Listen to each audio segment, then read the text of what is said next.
Oh,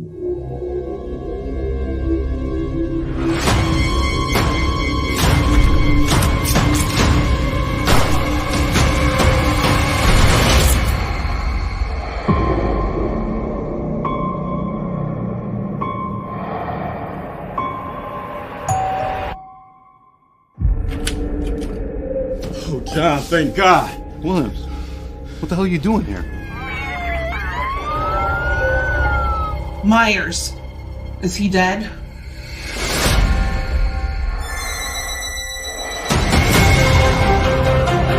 Myers has zero emotion. He has no motives. If he sees, he kills.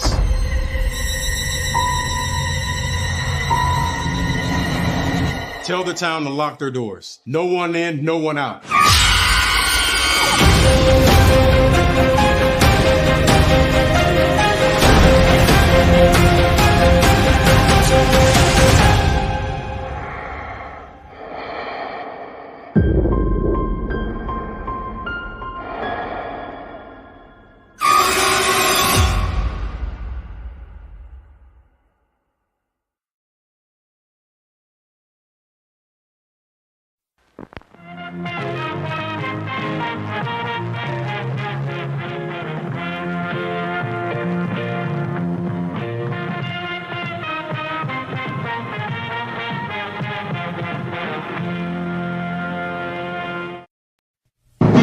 The Jeff Meacham Network's Multiverse of Media.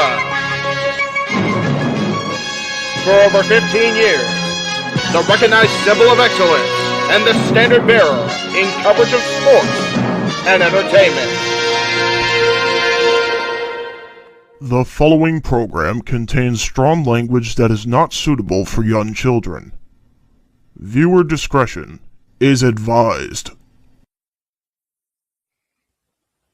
JJ, Jeff, you want to kick this thing off? Because I'm still trying to process everything here. Yeah, it's like, who wants to go first? Well, Come on in. It's open mic night with your host. you could maybe say there's really 4 topics, but it's split into 6. The Renegade, JJ Williams. The Sammy and Eddie Kingston thing, which one's the better smelling turd? And his panel of co-hosts. I am founder. We'll call me that for today since we're going with the Jeff Jarrett love theme here this week, according to JJ. The West Coast Professor, Jeff Meacham. Karma is karma is karma. That's professional wrestling! Damn it! The Simple Man, Noah Foster. It's showtime! Yeah! How you doing, JJ? How you doing, Jeff? James. Yeah. And the He-Man, James Hebert. Guys, imagine Baron Corbin, Carl Anderson, and Doc Gallows. The Baldies! There you go! It sounds Get in there! Short his ass and shit the bed. He's not Amber Heard. Give it time, JJ. Give it time. No, I'm sure Jeff has some stuff that... Dumb move. Just don't pull this bullshit again. You get one. Tony needs to stop caring about the ratings. Bradshaw said as long as the ads are in place, we're not going to lose that third hour. Real Honor does not have to be AEW Light. They don't necessarily have to coexist with each other. We kind of saw that tonight to a degree. Along with a panel of guests. He is no longer glorious. Don't you bring that up. You want me to rant about what my NXT used to... Nope, we are done here for the night. I swear, James. Because you never know who may show up for open mic night. I leave our company in the capable hands of an extraordinary group of superstars, employees, and executives. The first thing that came to my mind was, it's about damn time. Amen! All I have to say to that picture is Hulk Hogan.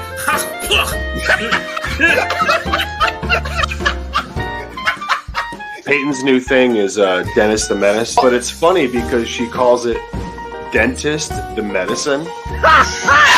That's great. When Elliot Taylor came out and did Born for Greatness live, I was popping my pussy, having a great time. I didn't care. I was having so much fun. Sit back, relax, and enjoy the show. Fuck Bill Belichick. We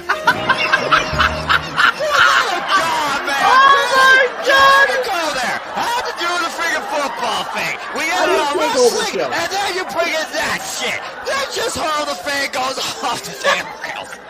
Brilliant, bloody brilliant. We're here.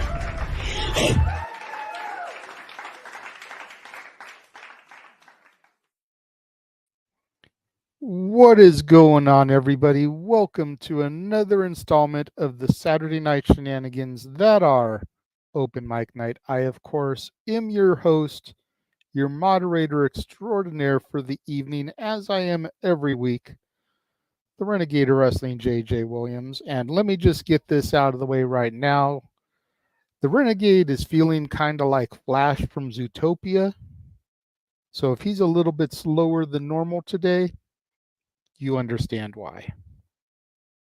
Let's go ahead and begin to bring in the Island of Misfit Toys. First and foremost, Jeff Meacham in the house. Yo, what's up, everybody? Yes, as you saw in the comments section, I am very much in a no F's given kind of mood. I suppose. My goodness. Yeah, it's There was a spoiler that was given out for something that just occurred, and I did what I did because I had just read the news myself and figured I would upload the image, discuss it, and congratulate the young woman. Okay. And the fact that he threw it in the comment section before we were even on the air, when we make a habit to tell people no spoilers. I felt I was justified, boss man. Okay. If you feel justified, then I'm not going to argue with you. Thank you. I appreciate that.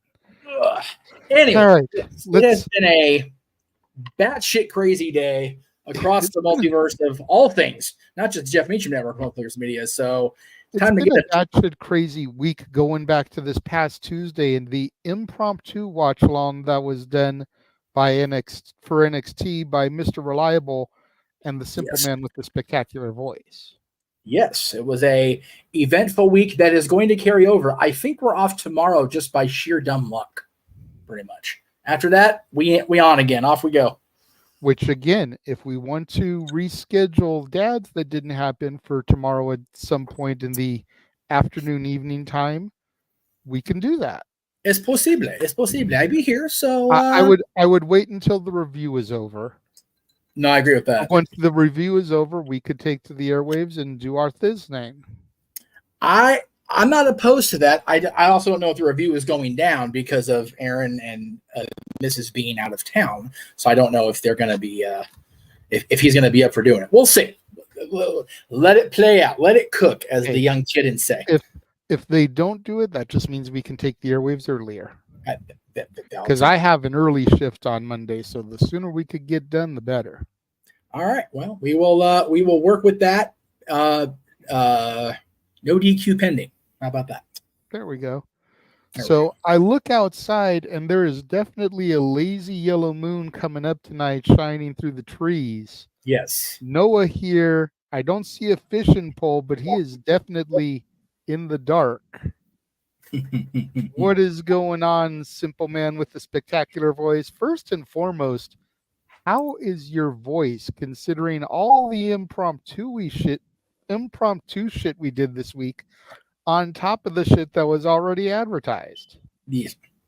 My voice is fine. I'm just tired. Hey, me too. I'm not even going to front. I sat here for about 45 minutes trying to close my eyes just for a little bit. Before 7:30, I set my alarm. Yeah. Because I was just so beat. Yes. But I maybe was able to close them for about 20 minutes. Not enough, definitely, but I feel like you today, good sir. Yeah, it happens. I mean, especially when it's super hot here in the Midwest. You've been up since 9 a.m. Standard Time. You've watched wrestling from 5 different companies across your day. And Jesus. You haven't closed your eyes again since 9 a.m. So, yeah, I'm tired. But I'm here. Yeah, all the wrestling. But I'm here somewhat kind of going to work on my church stuff and try and stay awake. So I'm hoping that tonight is short, sweet, and simple. So that way it's like straight to bed, do church, come back home, straight to bed the entire day. We will see what happens.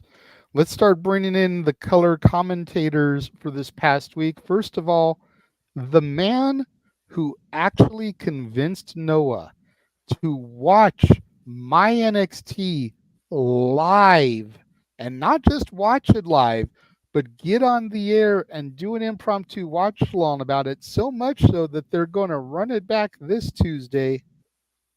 Yeah. Mr. Reliable, you are like my hero right now, sir. I bow to you for getting Noah on the air watching my NXT because of everything that is going on right now with this NXT&A crossover, which again, we'll get to that momentarily. That will be our kickoff topic for the evening. It's amazing, isn't it? How are you doing, bro? I'm doing well. I'm better after that too, and I feel like I should play the lotto this week just to test the luck I got, because I don't know how that happened. Well, I mean, let's not get too greedy. You were unreliable yesterday. You lost your internet connection and had to bow out of the watch along from Prestige. So let's not get too greedy here. Yeah, that's true. But thank you to this man that we're going to bring in, who joined us for a 3-man call on Dynamite, was able to be around and be part of the Prestige call. We just ended up turning it into a 3-man booth in your absence. The Heeb Man, James Hebert, is in the house. Hello, hello, hello. How are you all tonight here on tired. Open Mic Night? I'm tired. Well, I know you're tired. No, I feel like I heard you the first Lucy time. during Vitamita Vegemin. Are you tired, run down, listless? Do you poop out at parties? Are you unpopular? Well, the answer to all your problems are in this little bottle. Yeah, the bottle. Well, you know what you sound like you need? Mickey Rooney's crazy pills. No, Wow. no, I am crazy enough There you go. without pills to make me crazier. It's also That is true. I already have to take pills That's true. because of my medical issues. We don't need more medicines going down my throat in order to make me crazy. Yes. We don't want to turn me into, as Martin Lawrence described, a crazy, deranged motherfucker. Yeah. We don't need that on the show. I already great lowered the ban hammer. We ain't even 15 minutes into the show. That's true. That's fair. Did you ban him or did you just time him out for the day? No, I hit the ban thing. God damn it. All right, I'll take care of that later. Okay. Last but not least, and yes, bruh, I'm going to say it the same way I said it when you popped in. The man who can't show up for his own show, but is here now 2 weeks in a row, Stat Boy Mike is in the building. Whoop, whoop, whoop, whoop. Are we talking about drugs? Because I could use some drugs. Oh, no. Drugs are bad, okay. Like I need some, right? Yeah, right. Comments many can't say out loud. You need I've been accused of needing them my entire life. Your job. Yeah. Nobody lose their job over this shit or the drug use or both today. Ain't none of that shit going on. Yes. Okay. Nope. Besides, What are these drugs you speak of? this might be the last time I get to have a proper open mic night where I can have my adult beverages, because come Monday morning after this interview I finally scored with a certain company, I might have to start being a good boy again. So, Oh boy. Exactly. Kick ass with that, bro. Kick ass with that. Oh, good for you, brother. Yes, finally heard back from them, and I'm gonna leave it at that. But yeah, Monday. Hopefully, by force be with you. time, I'll have a better idea of what the skinny will be going forward. Yes. So everybody cross all 4 of your fingers. Yes. The force you must use, Jeff Meacham. Oh, well, I mean, if we're going to go Star Wars, we can talk about that later if somebody brings it up in the Super Chats. Yeah, true. Anyway. All right. So we have brought everybody in the stream. We do have a couple of Super Chats that popped in from Emmanuel Dominguez. As he did. $5 just saying as promised, which we appreciate that. And then another $5, Noah closer to being a Chase U student. What a moment. Yes. I will try to have the count on my end ahead of Tuesday's NXT stream. Yes. That way, Hef can pop in during the stream as producer man and let Noah know how close he is. Oh, no. Uh-oh. He's in trouble. If I had to guess, between Jeff and I, we're probably combined within the $300 to $400 range. So we're definitely getting ever closer to Noah having to represent the greatest university in professional wrestling, Chase U. And drop out 5 seconds later. And JJ, I don't know if it's divine intervention, but when we hit go live, you know who was on the screen? Chase U. There we go. There you go. And if Thea Hill becomes women's champion after her victory this past week, not gonna happen. Then Noah has to get a T-shirt. Never gonna and happen. represent Chase U. Yeah, Roxanne ain't losing that title unless it's to Julia or Stephanie Valkyra or Cora Jade. I don't know. James Friedman, is that you? What? It's just you're so deep voiced. I thought you were Morgan Freeman for a second. That's because he's tired. I told you I'm tired. I know, that's fair. That is fair. So we're going to kick off the festivities today with a conversation piece that I know Noah will enjoy. We actually got a little bit into this when we were watching and doing our Impact watch along. And that is the relationship, the NXT-TNA relationship that has been a thing pretty much, we can say ever since Jordan Grace appeared in the Rumble, but realistically since just before Battleground. Right. That was really when things got put into motion. So and social media is a wonderful place. That's total sarcasm for anyone that didn't catch that. So no, I got I've you. been reading on the interwebs a lot of people that are trying to say that WWE are stiffing TNA in this deal. Oh my god! Because NXT is getting the Knockouts champion, Jordan Grace. They're getting the hottest thing on the internet right now, Joe Hendry. They're getting a Rascals reunion. And TNA is getting Tatum Paxley. They're getting Izzy Dame. They're getting the No Quarter Catch crew. And on the surface, I can kind of see where people are coming from. And yeah, maybe they are getting a little bit of the short end of the stick. But the thing that I don't think fans are realizing, and this is where we can open things up and give all our thoughts on it, TNA is still pretty much on a bullshit channel that 25 people get if they climb up to their roofs and adjust their antenna with tinfoils on them. Right. So, and for everybody out there that got that reference, you old as dirt like the rest of us, welcome to the club. Rabbit ears. Welcome to the party. But these people, Jordan Grace, the Rascals, and Joe Hendry, are now being exposed to 1-something million viewers on a weekly basis. Numbers that TNA hasn't drawn ever, I think. Since Spike TV. I don't even think they got that high on Spike, if we're being real. Yeah. They One may have time bubbled. they did, but yeah. They may have bubbled under the 800,000, the 900,000 mark, but I don't think TNA ever crossed 1 million views. And granted, NXT doesn't do it on a weekly basis either, but when you compare the numbers that TNA gets, they maybe get 100,000 to 200,000 if they're lucky. Yeah. On a weekly basis. And NXT is pulling in between 700,000 and 900,000 on a weekly basis. So I think that is the point that a lot of people are missing, is that the NXT talent is getting the ability to perform maybe not in front of more people in the performance center, but more people on television. And in turn, the NXT talent is getting to wrestle people that are veterans in the game. How long has Jordan Grace been a wrestler, Noah? Over a decade. Over a decade. How long has Joe Hendry been a talent? Much longer.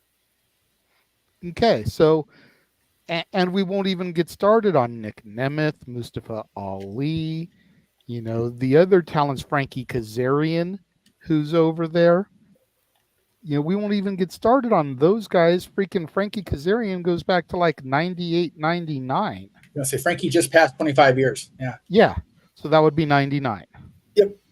So it's like that is what the NXT talent is getting. They're getting able to work with seasoned veterans and learn something that maybe Matt Bloom and Michael Sean Hickenbottom can't teach them. While the TNA talent is getting to work in front of 900, 800,000 people on a weekly basis. And I think when people start looking at it in that aspect, I think TNA is really getting a good deal here. Mikey, I'm going to go ahead and throw to you first because I'm sure you're going to keep it even simpler than the Simple Man because you don't watch TNA and you barely watch NXT. So you can give your 2 cents real quick and you can pass it over to the man whose name is on the marquee.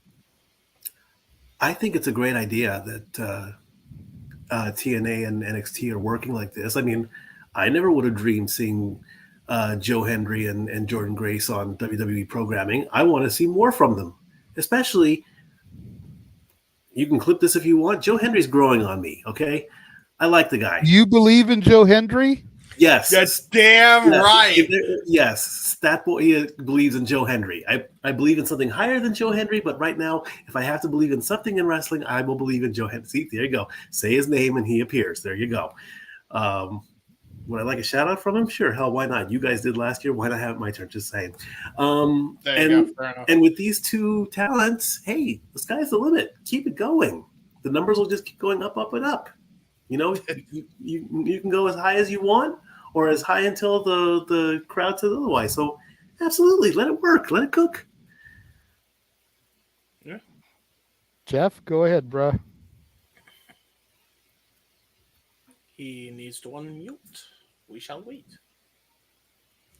Sorry, having issues. Yeah, I've been for this from the beginning. I think it's a wonderful thing that we live in an era where it's yeah, damn right. Oh, you've been doing your research on that motherfucker, haven't you? Haven't you, JJ? I see. What is going on? Is the light in the room just messing with it, or what the hell's going on back there behind you? I just turned on a virtual background, but because I don't have a green screen up, I'm losing part of my arm and everything. Yeah, but that is the prestigious one logo. That's true. Yeah. That looks like fun. How do you do that? We'll get that information to you later. Let's keep this moving. Yeah.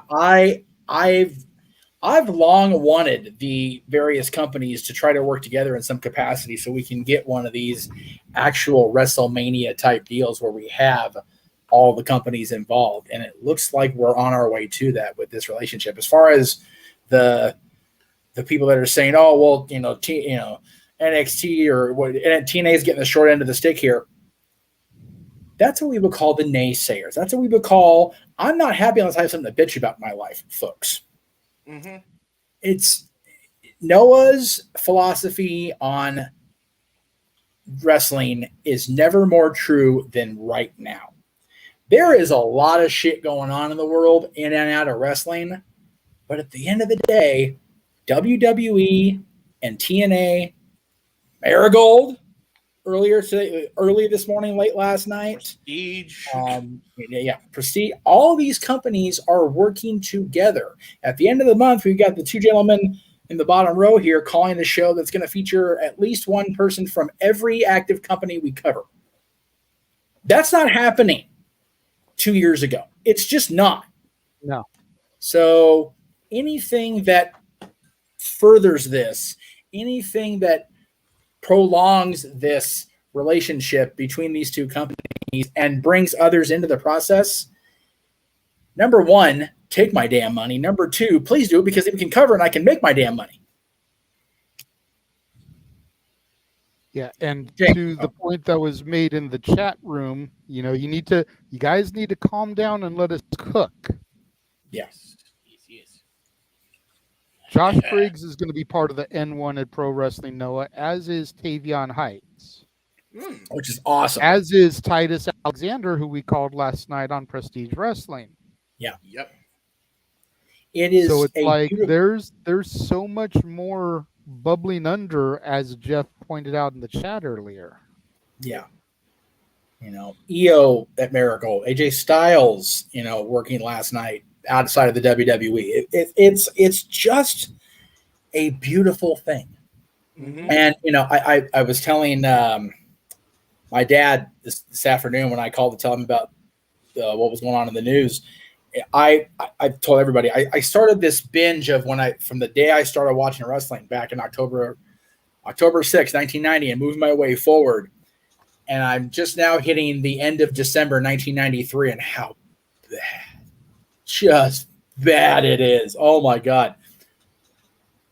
If the companies could have found a way to work together and be harmonious back then, I really think even those doldrum cards would have been exponentially better. You had a few good moments. You know, I'm coming up on Starrcade 93 where Flair defeated Vader, which was a beautiful moment in wrestling history.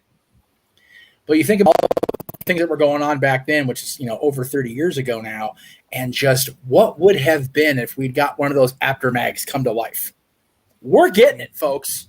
It's just a matter of when, not if. Mm-hmm. If they could have did it 30 years ago, we probably would have had the Sting Undertaker match. That's fair. You know, and to the point I made at the start of this, there's actually people bitching about Briggs and Tavion Heights. I'm like, dude, did they not just get AJ Styles? Like, literally. Yeah, like, really? They just had the phenomenal one, and you're bitching about this tournament. Against Marufuji, by the way. Which granted, I don't know a lot about Japanese wrestling, so James or Noah, you can chime in here. Yeah. But the N1 looks like it's all about up-and-comers. Yep. And not to mention, so to have Josh Briggs and Tavion Heights in there, that kind of fits what the purpose of the tournament is. Mm-hmm. Yeah. It's like a King of the Ring tournament. Yeah, exactly. It's like the G1, but from what I understand about the G1 has more star power than the N1. Yes. The N1 is up-and-comers. The G1 is the established veterans. Would you guys say that that's a fair assessment? I would say so, yeah. Noah? I would say so. Noah, is that a fair assessment? Not quite. Both tournaments have both a balance primarily focused on veteran experience and previous participants with a small margin of the young experience and the debuting more often than not outside of their own company. But still, it's a similar form fashion because it's a round-robin tournament that takes place through a period of time, and then the top score getters, they basically compete to see who becomes the overall winner in the end that gets the challenge for that company's world championship, where the world champion as well is involved in the tournaments respectfully. And if they win, they dictate who they face on the grandest stage of that company. New Japan Pro Wrestling, of course, is Wrestle Kingdom, and Pro Wrestling Noah is usually the New Year show, if not the show literally right before the New Year begins. Similar aspect in the 5-Star Grand Prix and Stardom, which is focused primarily on Stardom and Sendai Girls and other Joshi Pro promotions, but a similar concept nonetheless. And Noah, by the way, about your tweet, you got it. We're going to cover that whole week. Fuck yeah. The whole first week, we're going to be Japanese wrestling crazy. Good shit. There we go. We're covering it. I just grab from all the companies, then I can get shit to go. Mm-hmm. Jeff, did you have anything else before I pass it to James? No, I was gonna say I was gonna reach down James, and off we go with that. Yeah. All right. So listen, I am in the level of I'm tired of bitching, But there's one thing I will never get tired of bitching about, and that's bitching about you motherfuckers bitching. That's So That's it.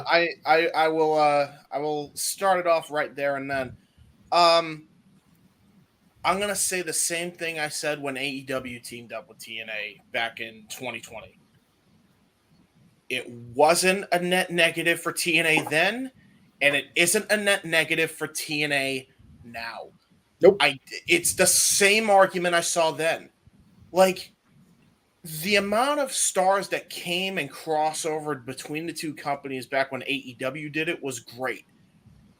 The amount of star power and crossover appeal that NXT and TNA are doing right now is great. And I'd argue this is better only because they're involving Pro Wrestling Noah involved in this crossover. And that's not a small thing. They just got AJ Styles. I don't think that was by accident when he fought Marufuji, of all freaking people, by the way. And not to mention, he's Mr. TNA before TNA got their start on television. So, I mean, you're talking about the guy who's been there since day one. There's no way he's not going to cross over eventually. Fucking wait and be patient. Like, you know, I say that for the same reasons I said it when, you know, the whole thing a few years ago happened with TNA. Like, the reason why TNA ended it is because they were kind of, you know, unfortunately, dumb enough to listen to the marks that were bitching and complaining then. Meanwhile, TNA was benefiting hugely out of it. They were getting guys like Private Party, Matt Hardy, who was on AEW television on a weekly basis. They had Christian Cage win the world title. Omega battling for both world titles. Yes. Jesus. A program between the two companies, yeah. And he put Josh Alexander huge on the way out. Huge over. Like, it was such a big thing for TNA at that time. Just like it's a big thing for TNA now working with NXT and having people like Jordan Grace, you know, going possibly wanting her contract renewed and all these other things going on in TNA. Like, Joe Hendry might be signed by the WWE because of just his social media presence alone. That dude has been working his ass off and he's finally getting his just due. As he should, by the way. Yes. You know, you don't have a wrestler that has the charisma of The Rock and the musician talent of Jim Johnson. And by the way, that's high praise. Yeah. You know, I'm not even saying that as part of the meme. I'm saying that because it's true. Like, the dude's ridiculously multi-talented. How do you not have a guy like that on your roster? Yeah, I still kind of wish Elias was around so they could have a battle there. Oh, yeah. Are you kidding me? No, for sure. For me, it was just like, it was unreal. Like, I couldn't. This is why I stay off social media, because people just bitch and complain for no reason. They find exactly what Jeff said. They find a reason to bitch and complain. I don't get why. Just let the shit play out. We're about to have the greatest wrestling renaissance in about, like, maybe a year or two from now, and all you could do is bitch and complain about the starting points of it? Like, are you kidding me? Yeah. Shut up. You're not helping anything. You are actually the part of the problem. Yeah. Stop it. Exactly. It's just so silly. It is silly. It really is. And no, like, for real, like, it's going to get even bigger and bigger as we go. I'm telling you, things are going to go crazy. If it doesn't happen this upcoming Mania, it may happen next year's Mania or the year after that. Things can get seriously crazy in the next few years here. God forbid to be long-term building. Yeah, and I'm here for the ride on all the companies that are providing wrestling. Like, why wouldn't you be? You know, you got another collaboration effort with New Japan, you know, doing Wrestle Dynasty next year with 5 different brands. After Wrestle Kingdom and everything is already in the books for just themselves. Yeah. Like, and now you got the two biggest companies partnering with 4 different companies each. At some point, they're gonna cross paths. They have let to. it play out. Just let it play out. Relax. Not everything has to happen all at once. Right?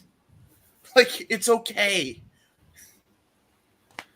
Anyway, and by the way, this is coming from a person who's super impatient as typically. So if I'm saying it, then you know it's fucking true. Well, That's fair. Yeah. I think all of us have kind of got that mindset where we want to see where things are going now. Society in general has become one of those societies where we want the quick fix. We don't want to let it cook. That's why people get so upset when a movie's got like a 3-hour runtime. Or when the MCU takes 23 movies to get from Iron Man to Endgame and tell a complete story. Yes. You know, it's like, God damn it, we saw this motherfucker 6 movies in at the end of the Avengers. Why could we have not had this in the 7th movie? Why did we have to sit through 23 movies for this shit? Because they're all good. Because we had to build the story. Yes. There were so many characters involved that we had to strain it. We had to slow build it. Jay, how irritated was I at the end of the Royal Rumble when Cody won again? Just furious because I knew he'd win the title at WrestleMania 40. And I felt like I was getting robbed because I could have seen it happen live in front of me at SoFi. But how beautiful did that story turn out at the end of the day? I just needed to have 2.5 months more patience, and it was all okay. Yeah. That's only 2.5 months of waiting for one story. This is a thing of companies coming together. Mm-hmm. This is everything that the 90s wrestling fan wanted. Mm-hmm. But these damn freaking new gen kids just can't squeeze their ass cheeks together and just wait it out. It's bothersome. Yeah. I don't think it would happen this year. But what if the end game is Survivor Series, true brand supremacy? Right? Yep. Mm-hmm. Exactly. We were talking about that. How do you save Survivor Series? How do you make that be the one of the big four that still means something? Because Rumble, you can make 2 nights if you've got one gender each night match. WrestleMania is already 2 nights. SummerSlam is going to be 2 nights starting in 2026. How do you have Survivor Series be that 2-night or that mega event that means something still? Put freaking tag matches back in there and, like you said, Jay, actual brand supremacy. Exactly. Not just manufactured caca. Yeah. Yep. All right, Walter. Oh, so brilliant. Yeah, well, first of all, these people are just bitching to bitch for bitching sakes, and it's just it's the microwave generation. None of you know how to cook. You just pop shit in the microwave and push button. That's what the hell it is. You don't want to take the time up to actually chop things up, put the ingredients in it, saute it, and then let it have something cook. Right. You're just impatient. You just want to eat it. You want to eat a half frozen burrito that's still cold in the middle because you got to microwave it 10 times. I didn't know we were at Chipotle. That's what it is. I didn't know we were at Chipotle, Walter. That's what it is. Now, you know what? It's so bad, Walter. It's not a burrito. It's one of them nasty ass 7-Eleven chimichangas. It's sitting there. That's what it is. Yeah, that's right. And then for the people saying the shorter than the stick stuff, you can't say that because we're not at the end of if you got to wait till the relationships end and then reflect back to be able to say, okay, who got the shorter than the stick? And you don't know where they're going. There's rumors. Again, we on Jeff Meets Up Network say rumors, so don't say it, that there may be like a new women's mid-card title. What if somebody from TNA beats somebody from NXT, gets their title, and that's what forces them to have to create a new title because they lost their title to a whole different company? You don't know where this is going. You don't know what stories is creating. So you just have to wait and be patient. Like, people just have no patience now. It's this generation that everything's in your face, streaming everything. You can stream whole episodes. Remember, as a kid, we had to suffer every other week. If you miss something and it's to be continued, you got to wait a whole 7 days. That shit was dwelling on your mind that whole time. And sometimes maybe the Dogbuster show or something interrupts it, and you got to wait 2 weeks instead of 1 week. So we had to suffer. You guys, I got all streaming and could see everything instantaneous, and people were spoiled and they don't know how to wait. Just wait. This is a great time to be a professional wrestling fan. We got all companies working together. Just let it happen. Why do we need to bitch? It's just that you want something to complain. Complainers complaining to complain. Like, and then you got other people complaining to the complainers about complaining. Like, can it just stop? Like, Jesus. It's like everybody's Eric Cartman, dude. Like everybody's Eric Cartman. They're just so freaking short-sighted that they're just like bitch and complain about everything. They graduated from bitch you, not chase you, bitch you. And we knew we had something special though. When a couple years ago we actually heard Hardcore Country on a PA system in WWE. Mickey James with a knockout title coming out on Royal Rumble, her full TNA gimmick, not her old WWE gimmick. That was the start of something beautiful. Yeah. What was that? 3 years ago? Whatever that was. Like that was like the test pilot. Yeah, exactly. And that was because off we of didn't pick chip. up from there. It was a one exactly. shot. It was the test pilot, and then we revisited it with Jordan Grace this year, and then we hit the ground running. Exactly. And then there's rumors of Moose versus Obafemi. Like, you can't say the short end of the stick stuff. Moose can jump over to the WWE. Like, love that. Obi can jump to TNA and end up trying to break the system. We don't know what's going to happen. So there's no short end of the stick. Everything is just beautiful. Sit back and enjoy and shut the F up. Like, gee. Yeah, sucker. Yeah, I can't wait for Obafemi and Moose. I hope that actually happens now that you brought that into the ether. Right? Well, I need that in my life. It wouldn't be a first time ever match, but we could get Frankie versus AJ again. Yeah. Mm-hmm. I said that when Frankie put it out there. I was like, take my goddamn money. I used the freaking Fry from what do you call it? What the hell's that show? Futurama. Like, please take my money for that. Both those guys still as great as they can wrestle now. Jesus Christ. Yes, right? People Mike Bailey versus Wes Lee. Like, look at the matches you can do. You can do so much stuff. You don't know. Absolutely. And That might have to be a week when we don't have a topic, is to book our own When Worlds Collide. Oh yeah. Oh yeah. All right, Noah, bring us home here, because I'm sure you've got something to say here about NXT. Just watch it. Seriously, I already talked about it. What else do I need to say? I already told you what I meant when I did the impromptu with Walter.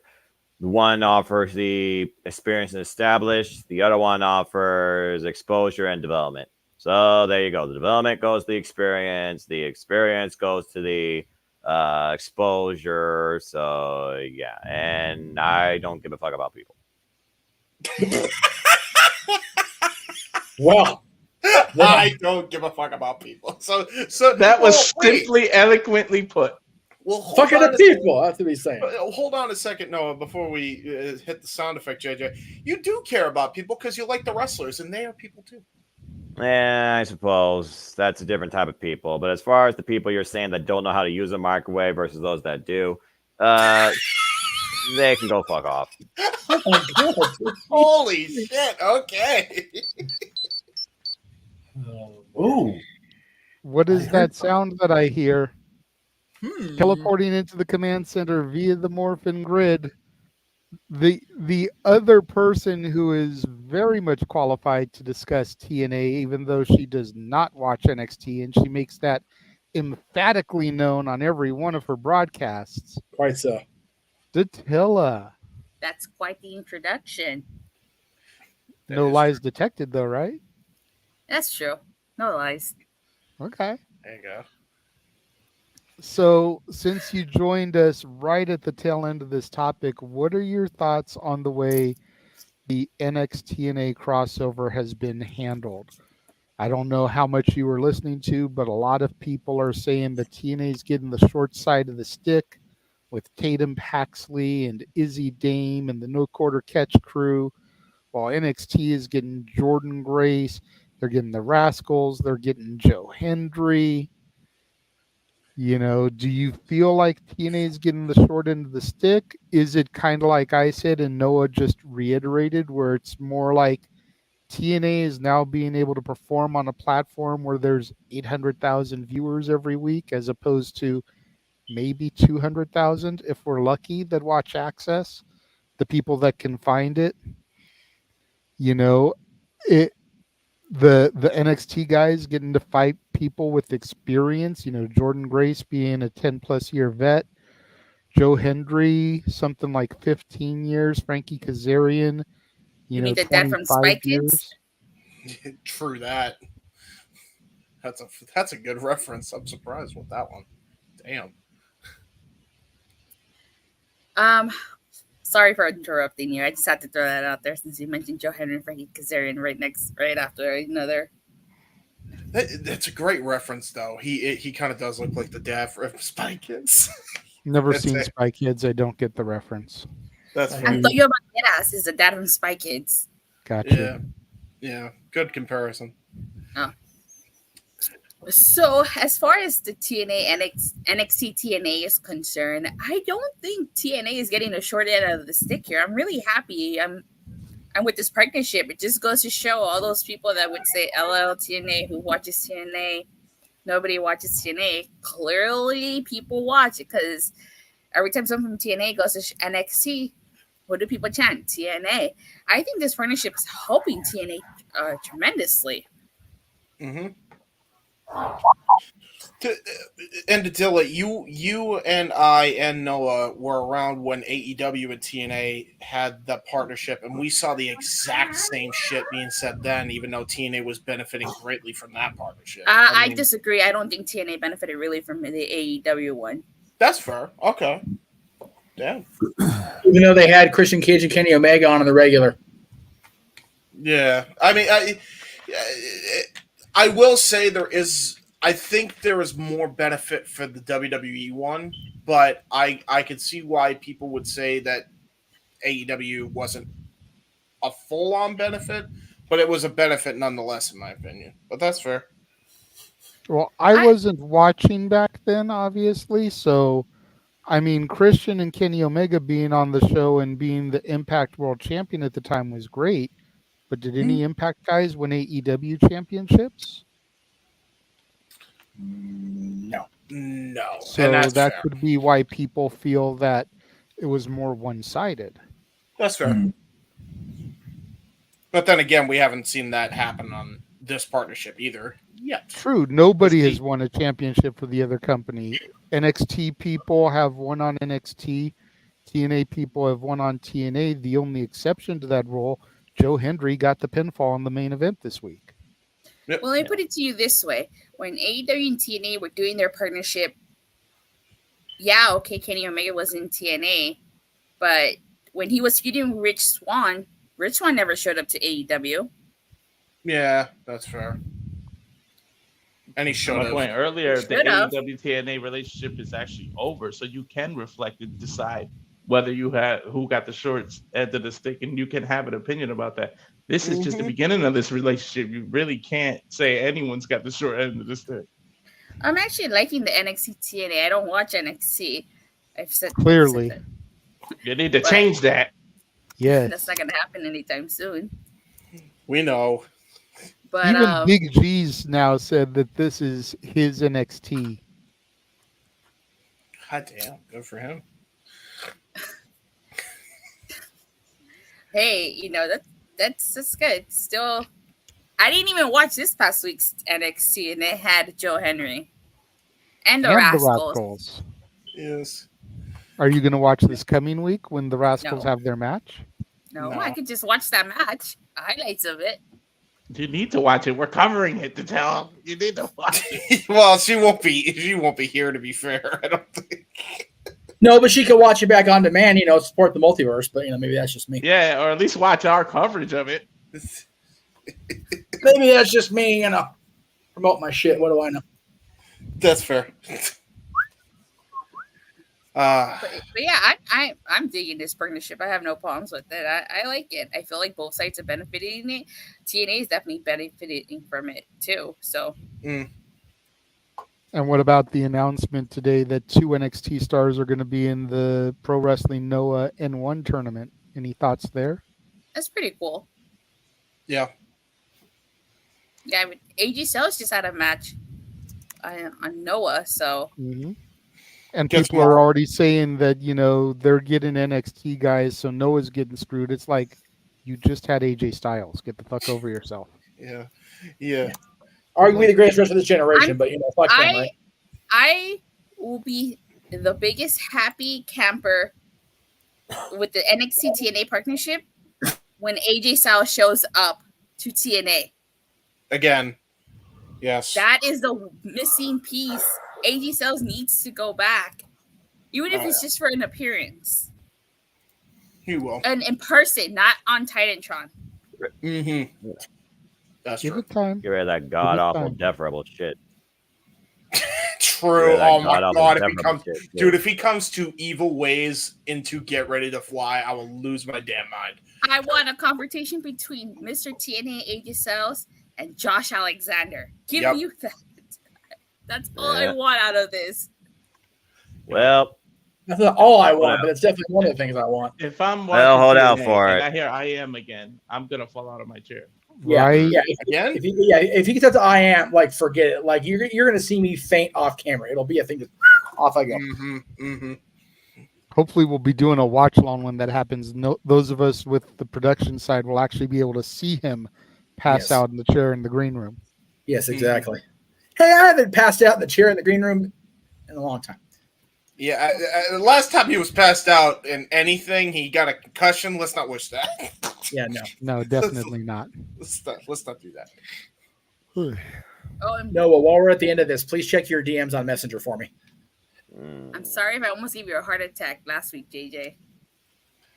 I know, man. You reviewed NXT twice in the same night.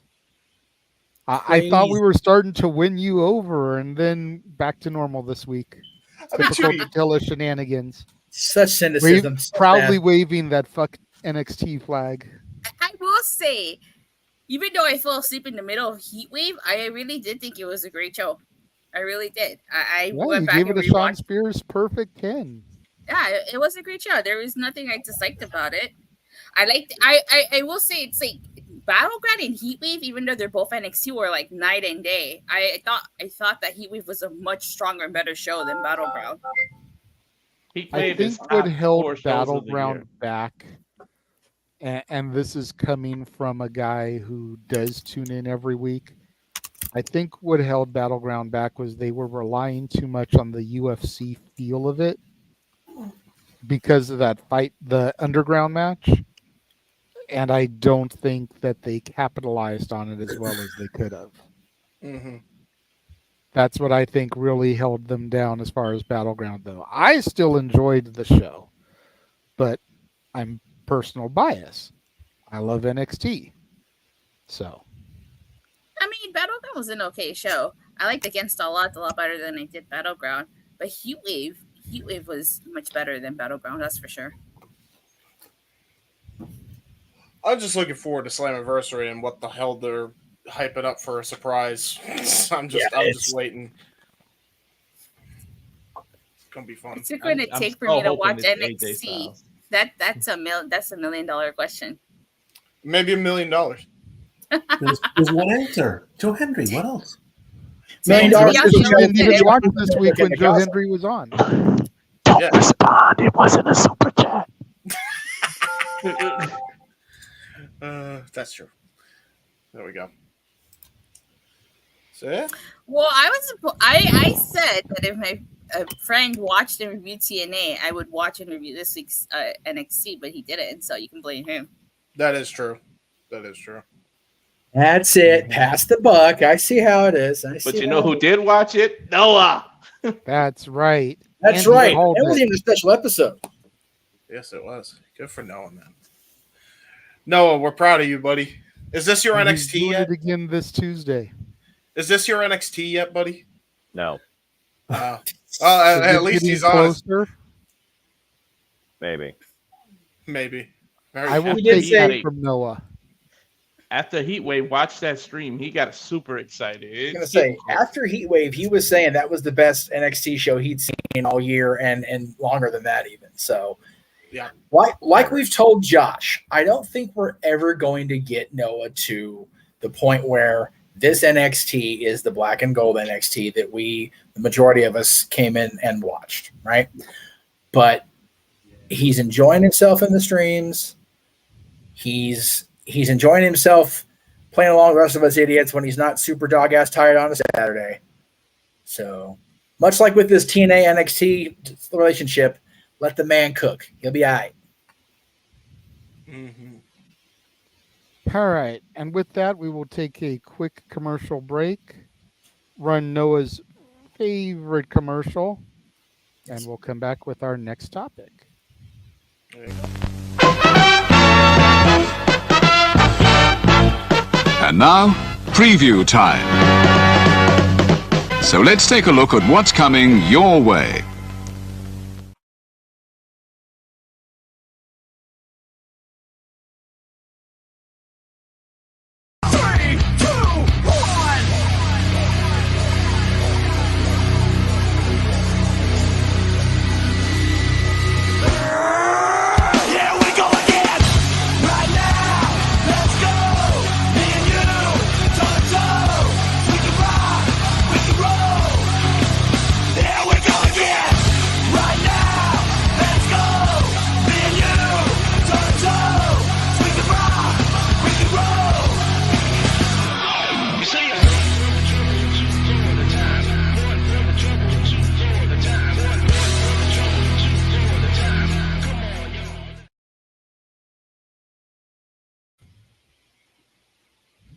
All the wrestling.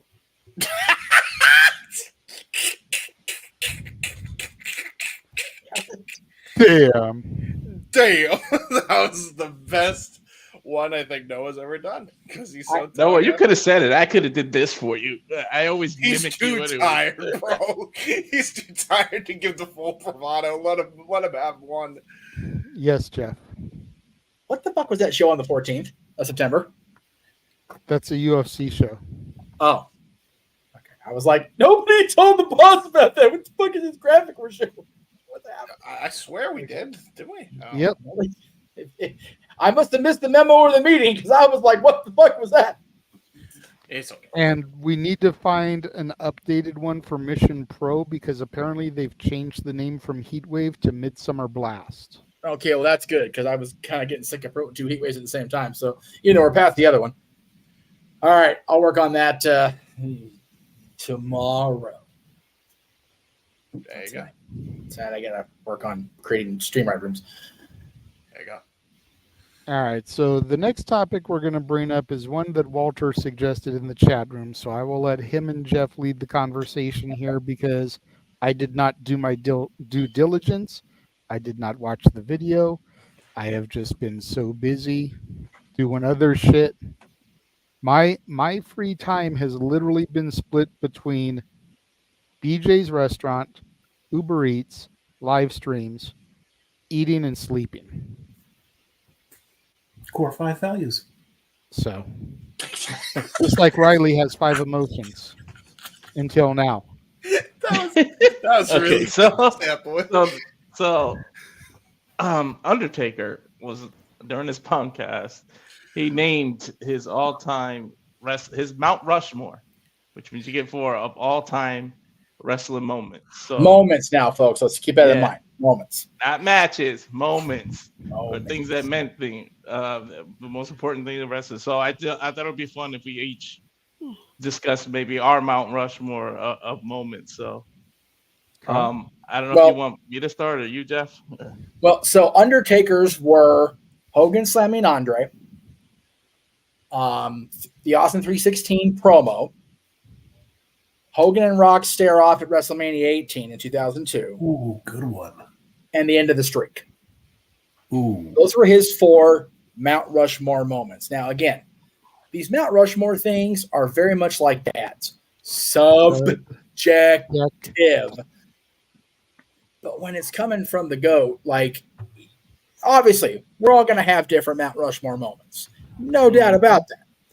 but it's hard to argue with Hogan and Andre. It really is. It's the first It image we wouldn't be saw on my list. up until the most recent signature because they changed it again. But for the better part of many years, that was the first image we saw on every single WWE broadcast was Hogan slamming Andre the Giant at WrestleMania 3. Yep. Again, Mikey's getting his board ready. Here we go. Jesus Christ. He's on 5,000. Rejected. on 5,000. So I'll give for okay. So one of mine, I'm gonna get this one out of the way because people are gonna call me sappy. Some people might even call me a bitch, but I got a sensitive side. Damn it!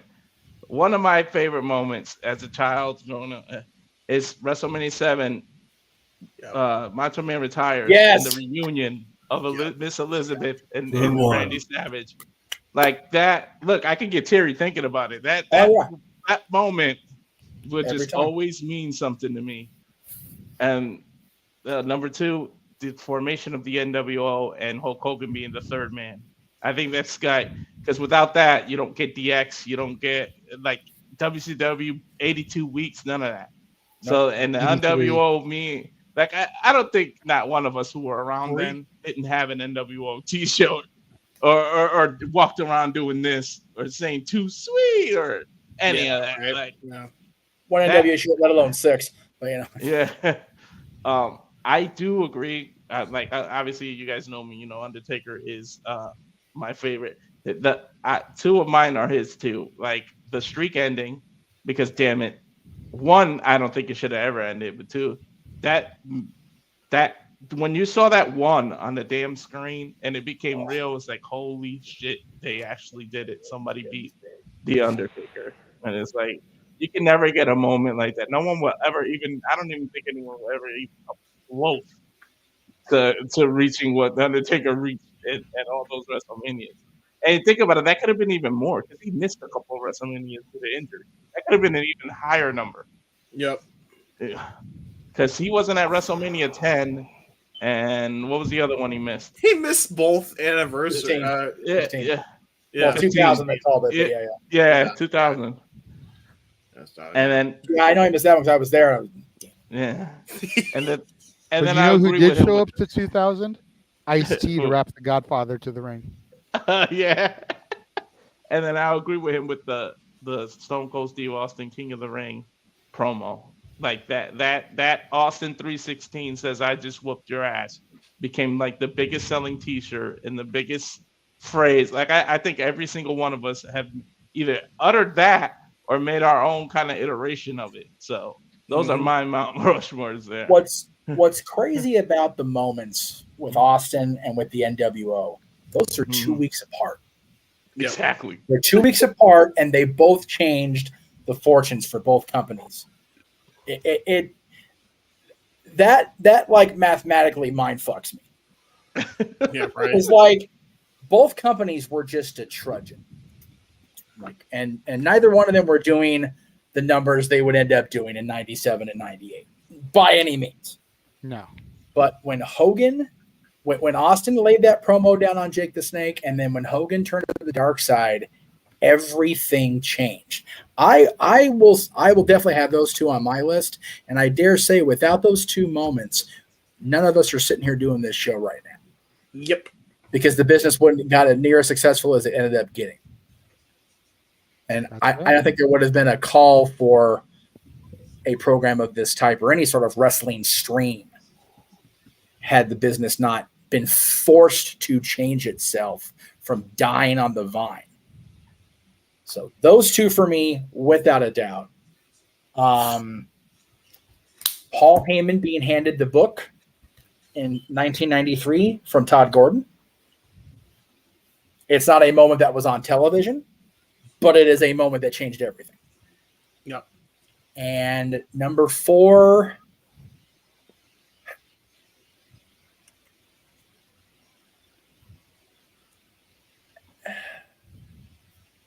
I'm not going to get away with number 4 without sounding biased. So let me just think about it. I mean, I want to say the streak, but it's not a favorite moment. I can't stand the moment happen. Number 1, Mhm. Did it ultimately change anything? Really? I don't feel it did. Unfortunately, a moment that year that I do feel changed the way the company operates itself and the way people are presented was in August when John Cena got taken to Suplex City. Again, not my favorite moment of all time, but think about it. John Cena has never been a full-time performer since. Yeah. And that was 10 years ago. Mm.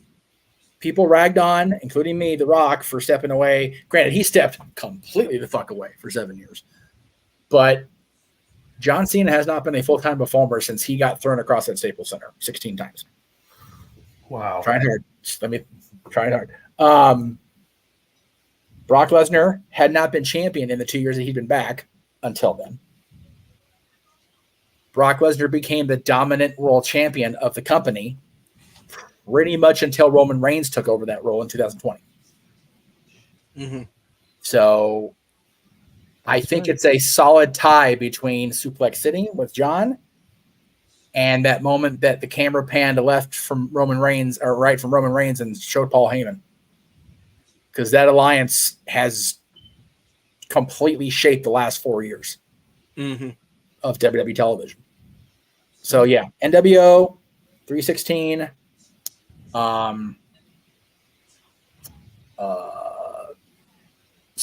either Brock over Cena or Roman and Paul, and then Paul being handed the book in ECW, or my four. Very good. Thank you. Been watching a long goddamn time.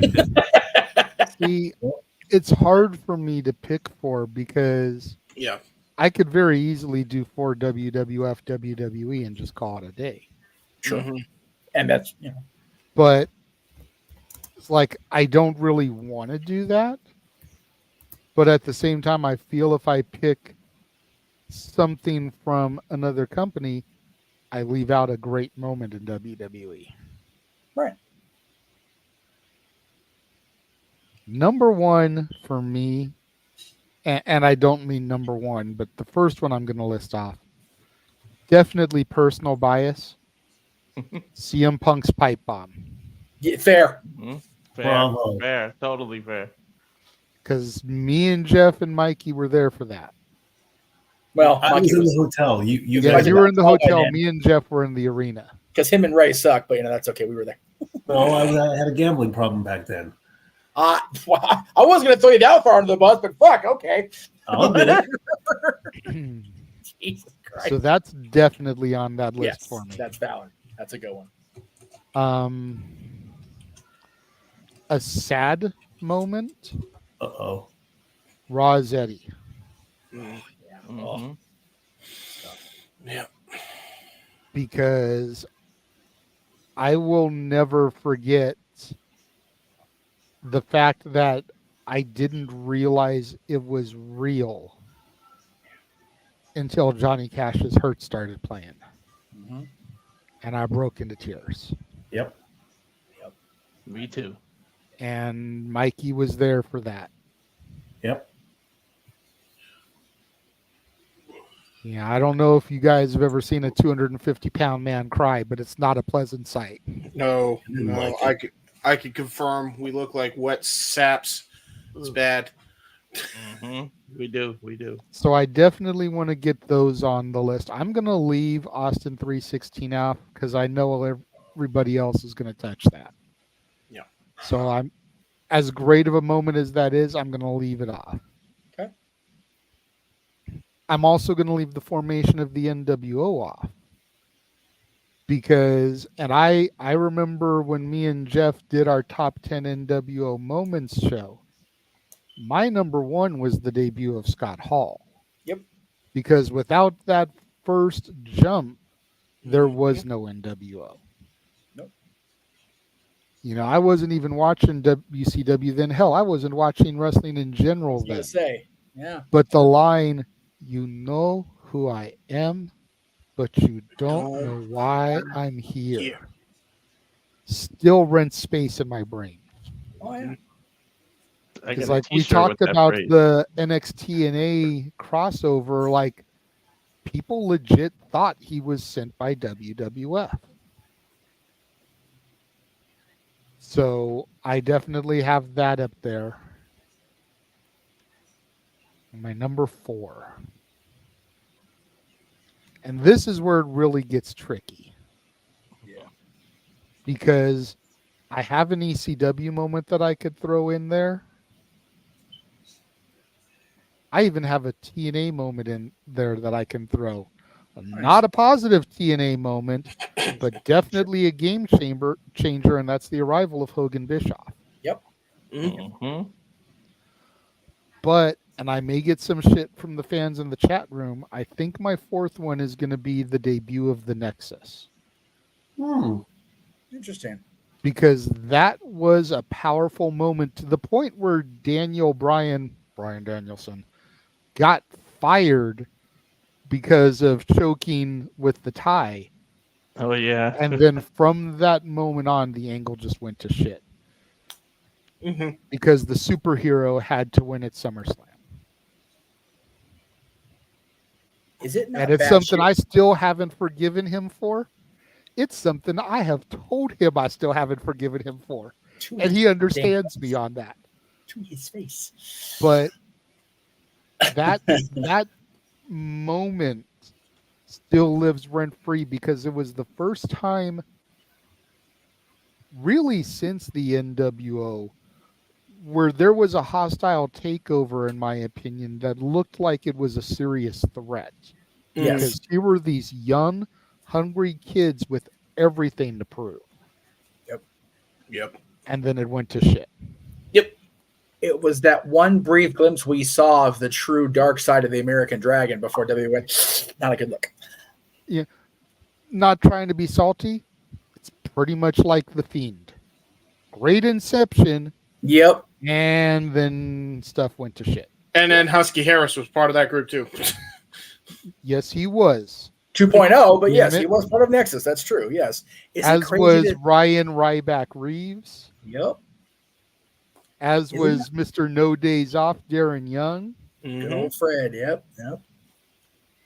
Is it not crazy, Jay, that Justin Roberts and Bryan Danielson were involved in that moment? And here we are 14 years later, and Justin Roberts is probably the most respected ring announcer in wrestling. They're both in the same company. And they're both in the same company. Danielson's on his farewell tour. It's just... Justin Roberts is probably going to call him winning the world title at Wembley, dude. Like, irony. Dude, y'all, wrestling's weird. So, since I didn't throw it on my Mount Rushmore, I will say the ECW one I was going to do was the Crucifixion of the Sandman. Oh, God. Yeah. That was big. Yep. It was so big it made Kurt Angle walk out. Yep. He If has said I it plenty see of my times. likeness on the same episode with that footage, you will hear from my lawyers. Yep, I remember that. There's one that could be brought up that could have been far worse than it ended up being, but I'll wait to see if it goes around the room or not. Well, go ahead and let's go to Mikey, and then He we'll seems go eager. down to the middle row and do James and Noah. Then we'll end things with Datilla here. All right. So, what does the Statron 5000 have to say? Do you want to say okay? Oh. Nope. Can't see. Must read. Okay. All right. Well, Here it. I can. Boyhood Dream. Ooh, I see that. nice. Okay. Taker gear in the ring at WrestleMania. Cody finishing the story, and One Night Stand Cena. Ooh, good. Just the entrance, I assume you're mentioning? No, the RVD winning crowd. and the Being crowd throwing the shirt mercifully back. horrible. The feng shui of the event, the whole. That's fair. The That's whole fair. throw it back. Last time WWECW had a vibe of ECW. Fallon. I have never been more glad to not have been able to go to a show. Because, like, as great as it had been to been there with Rob and the gang, like, I probably would have been fearing for my life in that Manhattan Center because there was some crazy shit. I mean, you could have just been like doing the blue meanie toss because like I don't know who to root for to put my friends. No. That's Back then completely he not was true still because anti-Cena. Yeah. Back then, I was very much anti-John. Had not met him yet, was not friends with him yet, and I'd been Rob's friend for over a year at that point, and was literally supposed to be in that balcony with wife number one. I'm not going to say her name because, but we'll just say SVD. SVD. There you go. But I got called into work, and it was one of those, much like Mikey deals with now, same type of business. I need the money. The corporate structure doesn't give a shit about my personal life. Tough shit. So I blame the bullseye for that one. Your personal life. Yeah. Anyway, but yeah, I've never been more glad to not be part of a show because that shit could have been really bad really quick. Yeah, that's fair. But those are great moments, though. I like that. That's really awesome. Do you want to elaborate on any of them, Mikey? Well, HBK, obviously, I was being biased on that one now because that's essentially what started the journey towards, joining the family, creating the family, being part of the family. Brett and Sean, brother Bruce, and then I met you, and then I met everybody else, and I think WrestleMania 12 was the turnaround. Seeing Taker put his stuff in the ring at the end of WrestleMania there, saying his goodbye at the time, that moment's going to stick with me, and I had to put something in there for Taker. Finish the story, of course. That's just that's got to be in there because it's for Cody, and I had Hide Your Wives from Paul Heyman because that promo was just pure, unfiltered venom, and then I'm like, oh, but Cena in ECW, you can't really top that tops what Paul Heyman had to say. So I had to put Cena in there to give him a spot on the top of the list as well. Mm-hmm. We actually just passed 19 years since the Matt Hardy thing when Matt returned to Raw. Oh yeah, that one too. Like we just passed the anniversary, I think, like yesterday. Mm. It's crazy shit, man. 19 years. Wow. God damn, we getting old. Fuck, where's my cane? And now that I think about it, there was an AEW one I even could have put, and that would be Danielson using Final Countdown for the first time at Forbidden Door last year. That was so damn good. That was so damn Because good. that shit reduced me to tears. Yeah. That shit, yeah. Damn Happy these tears, emotional wrestlers. Yeah. All right, James, what do you got?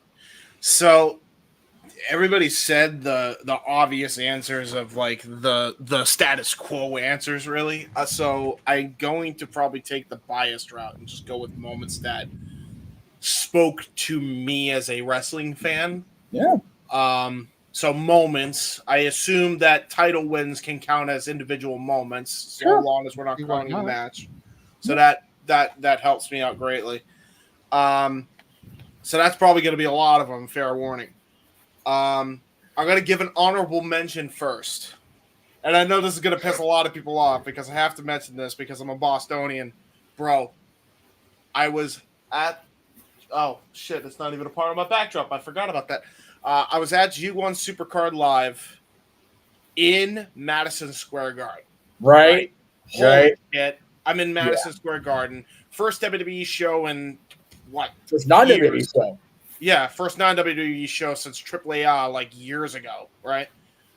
So I'm seeing this history unfold, right? I don't give a damn how bad the Ring of Honor booking was that night. Bro, I saw Matt Taven come up from Top Rope Promotions, which is a local indie in my area. Okay, so to see him ascend that ladder in that triple threat ladder match and win the Ring of Honor World title was fucking euphoria, dude. Oh, you were there for that? That's I so was cool. there. Dude, I couldn't have been happier. I was happier than a pig and shit. Everybody else was booing him like shit. And I was there like, this is awesome, dude. Our boy won the world championship. What the hell is life? And we're in Madison Square Garden to witness his like biggest crowning achievement to that point. Like, it's fairy tale shit, dude. You can't write that stuff up. But you still suck for that. Was that the version of the title that I have? No. Do you have the pure title, or do you have the one that has the weird ass hooks in the O. Okay, so yes, that is the one that he won. Yes, yeah, and no, it was so fucking cool. But that's an honorable mention. My number 4, Hogan at SmackDown in Toronto. Yeah. That was so damn good. Go back out of your way to watch it, even though with all the fucking controversies that Hogan has created. Dude, that is the first type of ovation you will ever see. Montreal. In Montreal, my apologies. Yeah. No, you're good. They would not stop cheering for him. No. He was brought to tears. And for a guy that's, let's be real, kind of been caught in webs of lies and felt he always had to pathologically lie to keep his position and backstab. For everybody to still cheer him and yell at him and be like, yeah, Hogan, for him to break down into tears and for him to be Terry Bollea, dude. Yeah, the full unclipped video of that is on, I think it's the Hulk Still Rules DVD, because they had to do a massive TV edit. Yeah, it was. Yeah, I have that DVD. Yep, it's on there. It's unreal. It is next level. It's so good. My number 4, for me, I have to go with Benoit winning the title. Sorry, Dattila, I know that's one of your picks. You said it in the private chat, but I love that. I love that moment so much with Benoit and Eddie hugging. Right, it's so tremendous. Everything that happened, but just seeing those two make it to the pinnacle, it really changed the business for the better, I think, as a result. Which leads me to number 3. Speaking of people who number 2. Another band who changed the business. Punk's return to pro wrestling. AEW Rampage: The First Dance. I mean, to see that live. That's like AEW's most viewed YouTube. Yeah, and to me, it was like WWE did a great job too, but nothing will compare to what AEW got for that Raw emotion. That was 7 years of Punk not being in any wrestling company. Not one. And for him to come out and love this industry again, I mean, dude, that's bigger than the pipe bomb to me. I can call during a commercial break. Sorry. You're fine. It is so damn good. I love that moment, but it's not my number 1. My number 1 is Cody winning the title this year at Mania. I mean, Jesus. The raw emotion for everybody involved in that. I can't not give that number 1. I can't. So you actually ranked in order what you said? Yeah. Okay. Yeah, which is wild. I wrote it goes Hogan, Benoit, Punk, Cody. So there you go. I don't know how that happened, but you follow the generations. yeah. That's the moments that speak to me, so I'll put those on my Mount Rushmore, and then the Matt Taven one, which throws everything out of whack to boot. All right, Noah.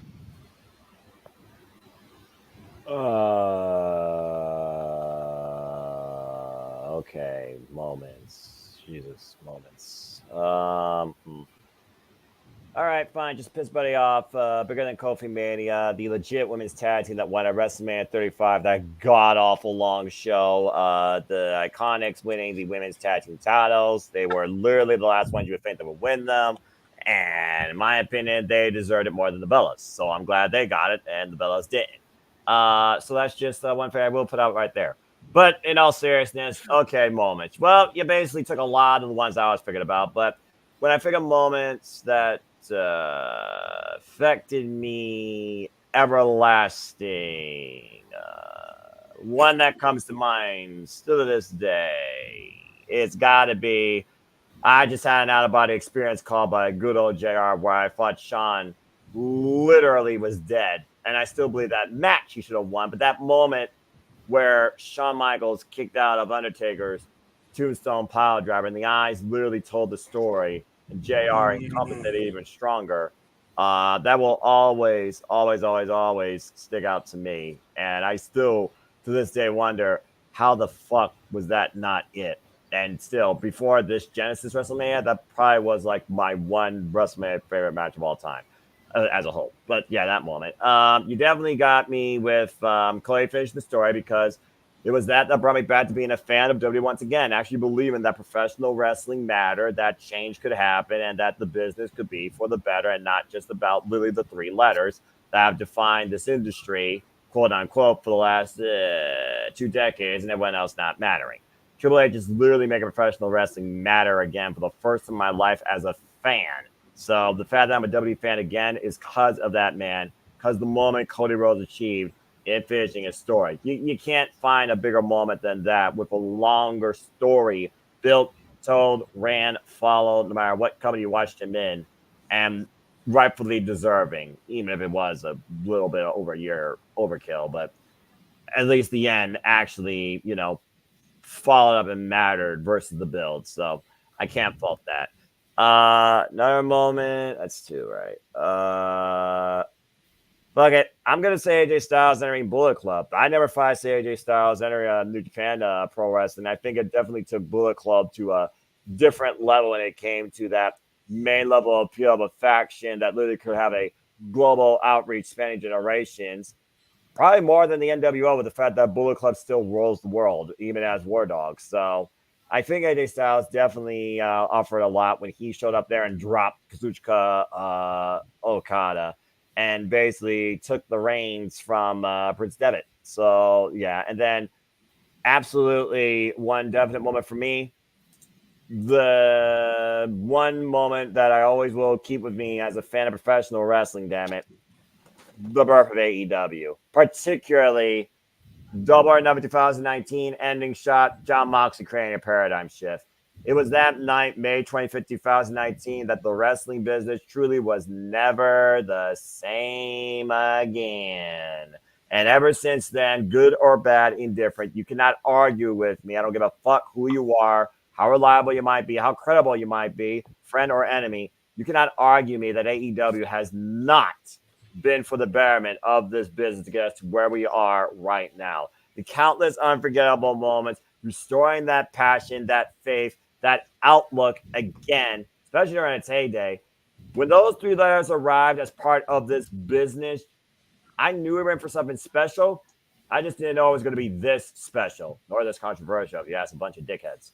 But yeah, when you saw those letters AEW on those men's phones, and then you see the culmination of what this could be at its first show with John fucking Moxley, Ohio represent, showing up and dropping one of the best in all time, Kenny Omega.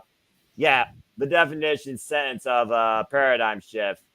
Enough said. So as far as moments, that's for all right, fine. I won't use the Bella, but I won't use that concept of the Bella thing as a moment. Honestly, though, yeah, I would say that the birth of AEW and the fact that Triple H proved that he can create a show that is not sports entertainment but pro wrestling, NXT Brooklyn.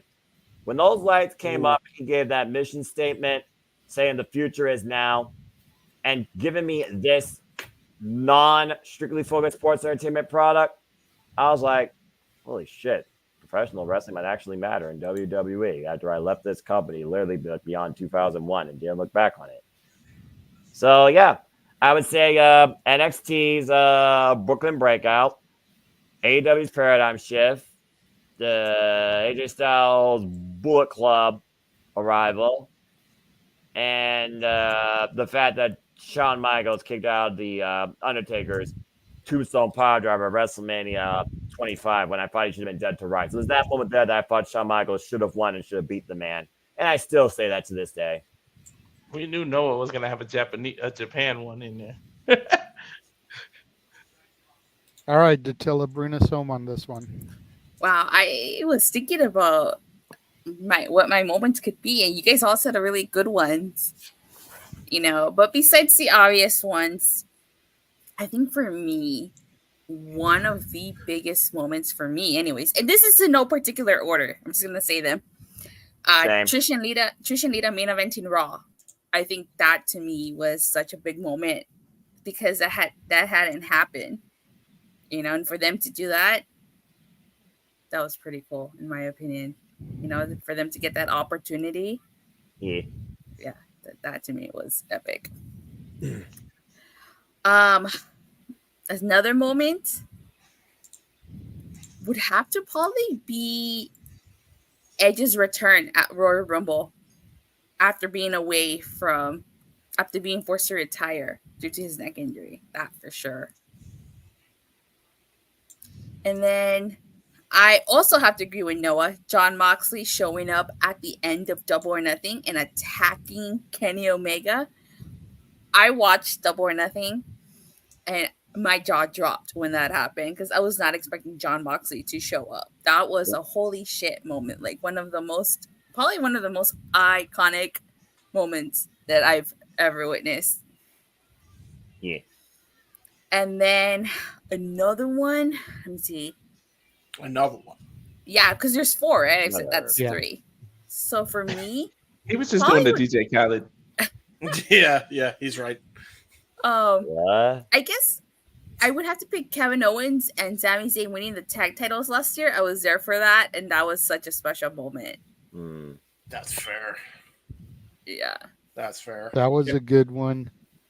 Yeah. I know that one really hit for me and Jeff. I'm surprised that you did not say the NXT debut of Joe Hendry. True. Well, actually, I was also going to say the NXT Iron Woman match between Sasha Banks and Bayley. I think that was another good moment. Oh, yeah. The Izzy moment, especially because of the timeline of events we're in. Right. So, right. What was that? So, all right, those are my Walter put in the moments. private chat that he wanted to give an honorable mention, and then we'll wrap this topic up. Sounds Yeah, good. I wanted to give an honorable mention. The reason I really didn't actually say it is because I didn't think I could control my emotions, but I'm just going to try to get out there. But as a Latino, I'm a proud Latino man. To see Eddie Guerrero conquer his demons and actually win the WWE Championship was a moment that, like, I'll never forget. Watching that No Way Out, like, brings tears to my eyes now to this day. When he actually got that 3, jumped into his mother's arm, jumped into the crowd's arm, hugged his father, hugged his mother, hugged his brother. It's like that moment for Eddie to actually say, "I did it." And then you watch the A&E special, like, of him actually talking about it, and that special they did, which A&E does well with all these history stuff that they do with the WWE. I couldn't end the subject without mentioning that. So Eddie Guerrero winning that WWE title is a big moment. Damn, Walter trying to make someone cry over here. Like, as a fellow Latina, that meant a lot to me too. Yeah, like, Walter over here cutting onions. Yeah, and to be told, like, you're too short, you're not the typical person, and they gave it to him. I had pasta last week, which has onions in it. Leave me alone. Don't make me cry. I guess if I could mention an honorable mention, it would be Rey Mysterio winning the world title the year after Eddie Guerrero died. Thank you. Yes. WrestleMania 22. Yeah. I'm a Ray Mark. I'm a pat my Ray Yes, we know, James. Rey Mysterio. Yeah, Rey Mysterio, Eddie Guerrero. Good ones, actually. I think Jeff is still a little bit bitter about that one. I could be wrong. He may have gotten over it by now. But I know for the longest time that Jeff was kind of mad about that because if anybody was supposed to get the title, it should have been Chavo. I agree still. I do agree with that. I do agree. That's fair. Yeah. It's like they took the death of Eddie and really tried to mass market it the way he would have different colored armbands to accessorize with his outfit of the week. Like, I know for the longest time, Jeff had serious issue with that title victory. I do think it could have worked if they actually booked it for the world title, though, and had Chavo kind of go heel and win the belt back, but justified. because it's like you could have ended it at WrestleMania 23 that year, and then the two could have made up after that year-long feud, provided Bray doesn't get injured. Surgery 5 times in his left knee. How many knee injury? How many knee surgeries did that man have? I thought we had a number on that, but I don't remember. I think it's up to 372 at this point. Okay. I could do I'll do one more honorable just because Dattila, my respect to you, I'm picking a woman one. I'll pick a woman one. Fuck you, Vince NXT. Did not see the scope, but was the virtuosa. Deonna Purrazzo's arrival in TNA Impact Wrestling. She redefined what it meant to be a women's champion at a knockout for 3 straight fucking years. Long may she fucking reign. There we go. So we went from Latinos to Italians. and piggybacking on your comment about Eddie, going to the Cow Palace for that Frisco Fiasco convention, that was just all kinds of horrible because the promoters skipped out, didn't pay some of the talent, blah, blah, blah. Yeah. But being able to go inside the arena, stand in the stairwell, look down where the ring was, and be able to visualize the moment happening in front of me. Yeah. Got me almost as emotional as those opening streams of Johnny Cash's Hurt the night that they did the tribute. So All right. Good stuff. Stat Boy said he was going to dip out from here, so go ahead and plug nothing because you're not going to be on the air next week. No, but I can still plug that I'm coming back on July 23rd, Tuesday. Are you really? Yes. I'm going to be back.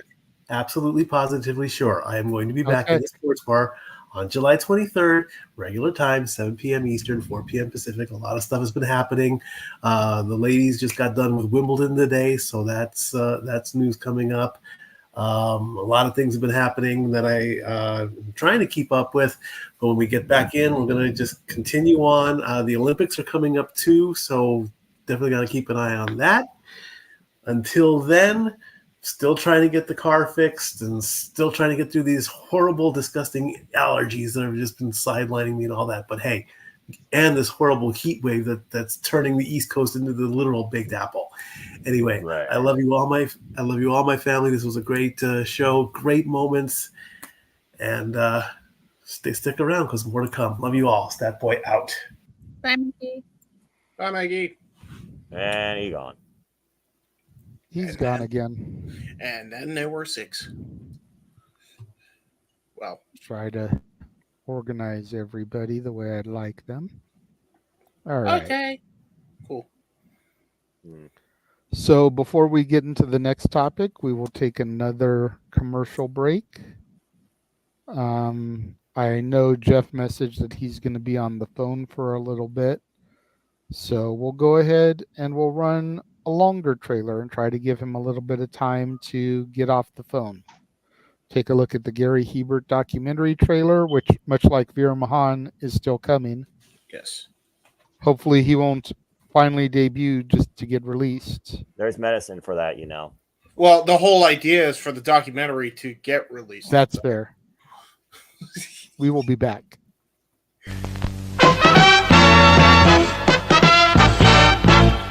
And now, preview time.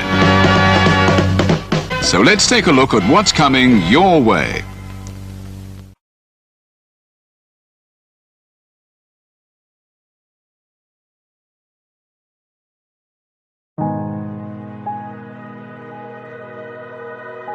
Gary Hebert, the man, the myth, the legend. I was amazed, and I was looking to become a better skater myself, and I wanted to be like Gary. When you look at a guy like this, he's one of the most talented people in his profession. He's been given gifts by God. It can get frustrating at times when you're trying things that, that maybe don't come as quickly to you as other things. And, you never really felt that sense of frustration with Gary. It was always about improvement and positive reinforcement. Was it really the end? Was that head injury really the end? God has called Gary to continue to be a blessing to others and to be a passionate example. My name is Gary Hebert, and this is the World Academy of Hockey, otherwise known as the Inside Edge. I would recommend anybody that have a chance to come to his hockey school. I think it'd be well worth it. It'd be rewarding to all the kids and anyone coaches, from whether it's an adult, a professional player, to a little kid like a Mike or a Squirt. Gary, from day one, has been instrumental to my hockey career. I started out as a potential Division III player, and Gary brought me single-handedly through high school and into a top Division I prospect. I owe it all to Gary, the biggest legend on and off ice there's ever been. Listen, watch, learn, be confident, and have faith. Those are the answers I was brought to. Yet, I only now am really learning how truly important those 5 things are. Through preparation, through appropriate thoughtfulness and thinking, we can learn to untie the typical knots between our ears that drive us into underachievement and underperformance. And lo and behold, we can learn things to fulfill our God-given potential. Gary has the innate ability to make people not only better players, but better people. The life lessons they learn from Gary are incredible.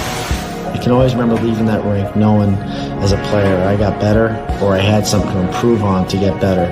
And I think that's what you excelled on as a coach, is giving us the knowledge to know what we needed to do to get better. There's coaches who know the game, but can you communicate and create passion in your kids and in your players? And Gary's able to do that. Gary's got great knowledge and the great hands, but more importantly, his ability to connect with people and care for them. His communication skills, to me, really stand out and separate him, and that's why he's one of the best, in the world. Gary's a legend. He's a special, special man.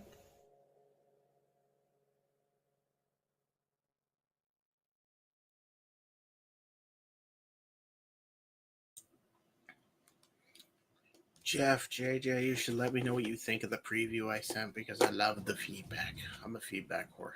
Remember, I told you a while back that it got jockeyed around in my thing. You needed to resend it. Yeah, you did. I'll do that now. Botch. That is a botch. I completely forgot you said that. My apologies. God damn. All right, let me do the thing while you post the show. Oh, wow. So we've got one more topic that we'll discuss before we get to our main event. Yes. It was suggested by Big G in the chat. And it was Jeff who suggested we went ahead and did both of them, even though I put it to a vote, because he figured we'd have the time, and we kind of do, so. Even though I feel like this one could be a lengthy conversation piece. Mm-hmm. Big G wanted to know what is something that we like and dislike with wrestling right now. That's a loaded question. Yeah, I feel like this is very much a loaded question. I mean, I am going to say that for me, I feel like pro wrestling is at a level and a place that it hasn't been at since the glory days of the Attitude Era. Yeah. With WWF, WCW, and ECW. Mm-hmm. Between WWE and NXT, AEW and Ring of Honor, TNA, New Japan, AAA, CMLL, NOAH, Stardom, all the other independent federations that are being covered. This is a time for wrestling that honestly I never thought I would see again after the acquisition of WCW and ECW. Yeah. As far as dislike, I could sit here for an hour about that shit. Mm-hmm. I'm just going to make it very, very simple. And it's a generalization. I'm not calling out anybody specific. I'm just going to say the fans. The way they act on social media and the way they act in arenas. Every match does not need a "This is awesome" match. Every match does not need the dueling wrestler chant. You know, it was cool when that started bubbling, when we were going to PWG all the time. But I feel like that has become too much the norm. Yeah. And it gets irritating as shit. Let's go Cena, Cena sucks. Let's go Cena, Cena sucks. Fallen Angel, AJ Styles. Like, and we can go on and on. Mm-hmm. I'm over it. I'm not saying that the fans in the arena need to be like Japanese fans traditionally are and keep their mouth shut and sit on their hands. Yeah. But I don't think we need all that extra either. Yeah. The new one is the fight forever. Really? Yeah, it's so over, by the way, that a game sold so well by that title, JJ. Yeah, I saw, and I didn't jump on it because money was tight, but Walmart was offering that game for $5 online. The physical copy for the PS4. Oof. That is how horrid the sales were. That I see you, Jeff. 1 sec. But that's, for me, the fans have always been one of the best things about wrestling, because when you go to shows, it's like a fraternity. You get to catch up with buddies that you only see at the shows. Yep. But at the same time, some of them, I'll even go as far as to say most of them, are bubbling idiots once they get into the arena. Idiots. True. True that. Yes, Jeff, I saw your hand up. I need to go. I'm sorry. I'll try to explain to whoever needs to hear it later, but I have to go. Okay. So I will see you guys Monday. Each musings. There you go.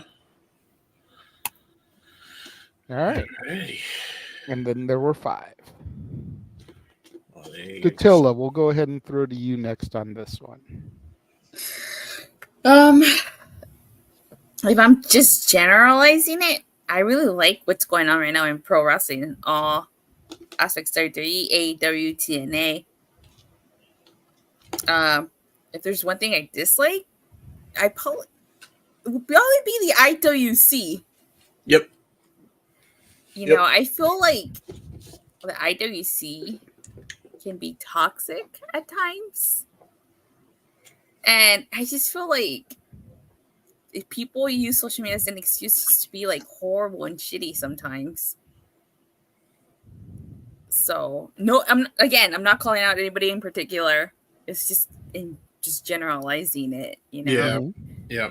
So if I had to dislike something about wrestling, it would just be the IWC. Not granted, not everybody in the IWC is like horrible. There are some wonderful, amazing people in the IWC, but some of them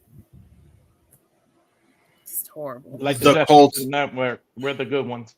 Yeah, well, sometimes, Walter. Yeah, sometimes. I was going to say that's a very subjective thing. There's people out there that probably don't like our opinions and say that we're shit, that we're nothing but a bunch of marks. Walter, and that's their opinion, and they're allowed it. Walter, we can't say we're the good guys after we had done a whole skit about, you know, the wheelchair fiasco with Roddy Strachan and made a whole freaking comedy bit for like an hour straight about it. I don't think we can call ourselves necessarily the good guys. Yeah. We can call ourselves the anti-heroes, though. It's just like the divide between the Sean Ross Sapp / Dave Meltzer / Brian Alvarez's of the world, Yeah. and the Vince Russos, the Eric Bischoffs. Yeah. You know, there's people that love what we say and tune in on a regular basis to hear us say it. Yep. And there's people that would rather come in and troll than actually engage in legitimate conversation. Yep. Thanks for the view.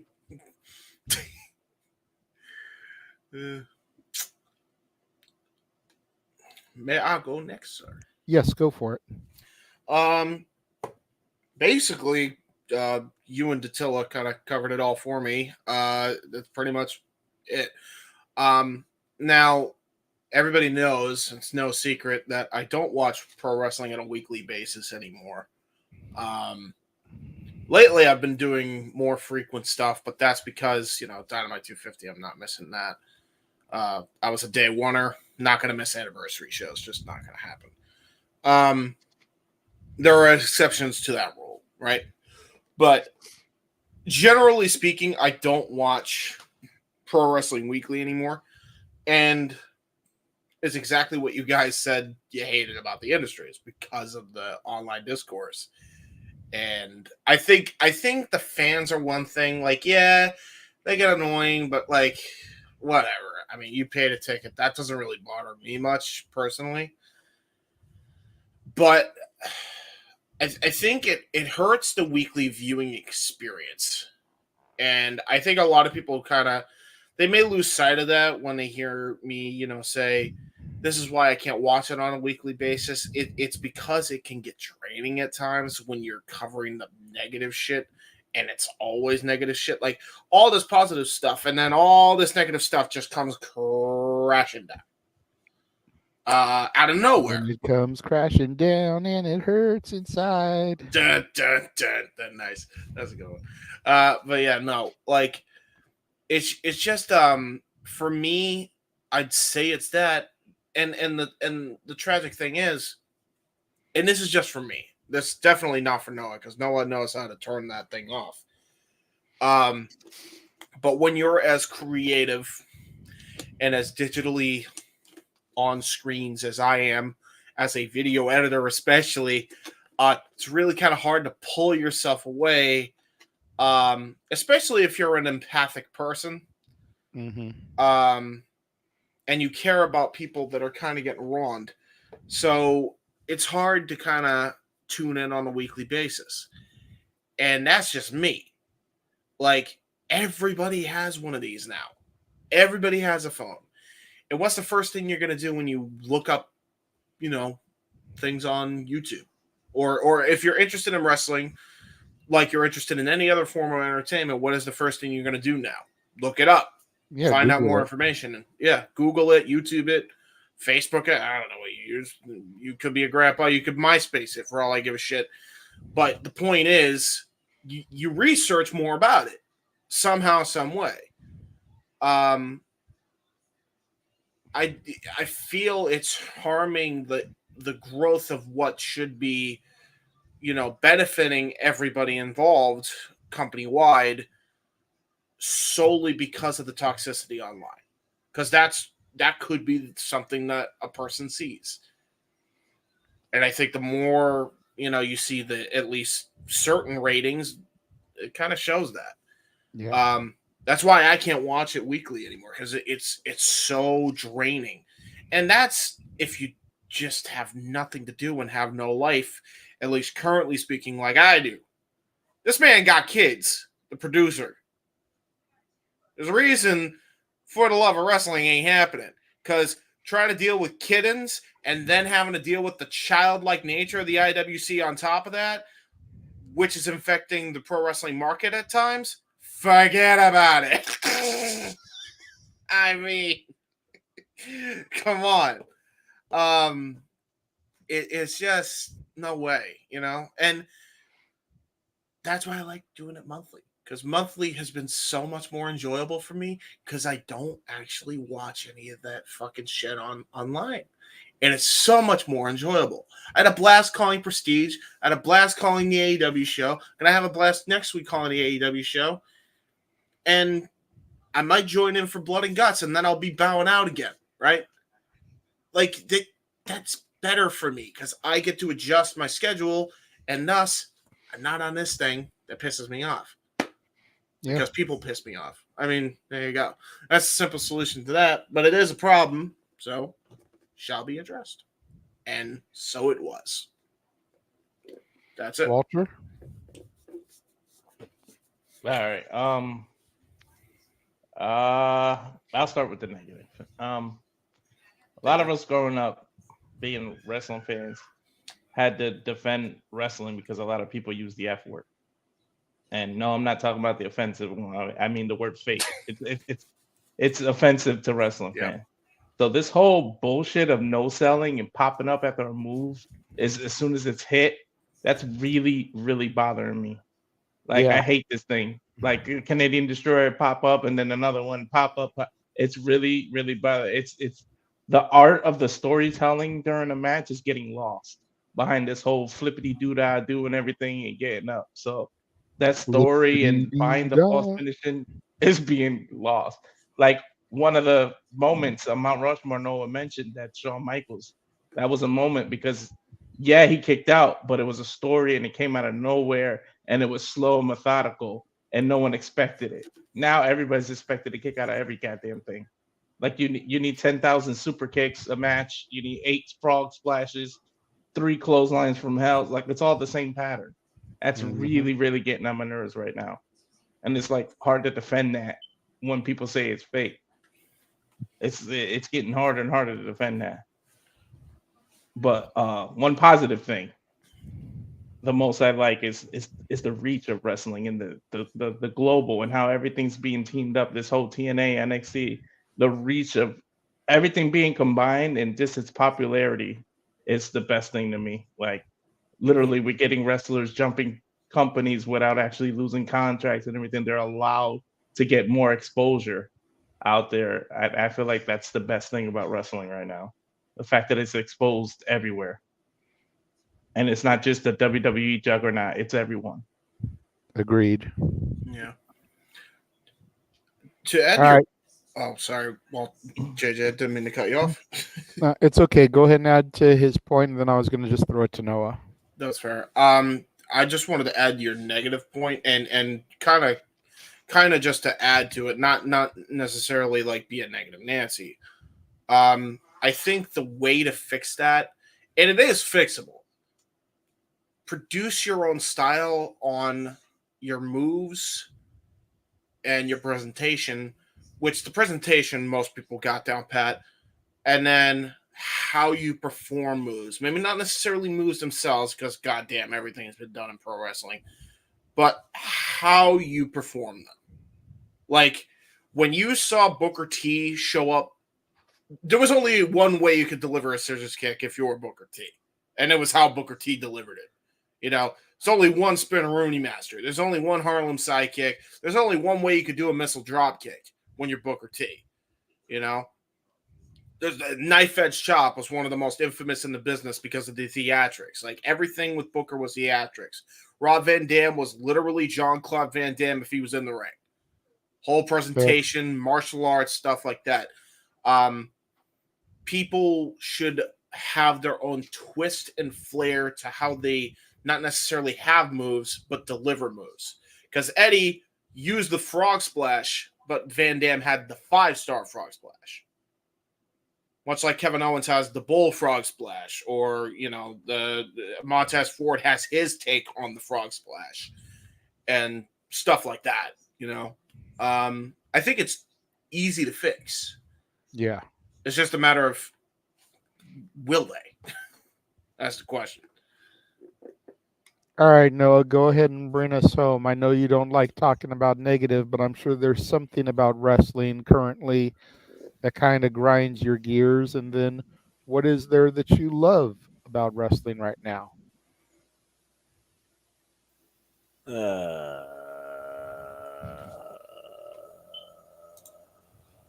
Let's see. Definitely the collaboration versus self-internal competition is the best thing right now because the possibilities are truly infinite. Negative thing, I mean, it's the same crush that I freaking ignore. And I'll leave you with this. Don't be a Twitter twat. Tribalism is a self-professed, ego-driven identity where everyone believes that they're right in their own personal matter, no matter how selfish, toxic, and self-centered it is. Don't be a fuckhead. Simple as that. I will, going back to the crowd thing that I mentioned, I will mention one more thing before we move on from this. Yep. The way the international crowds hijack the show. I get to a certain extent that they're just happy to get wrestling. But for fuck's sake, man, let the people in the ring actually cut their promo instead of trying to get yourself over. Mm-hmm.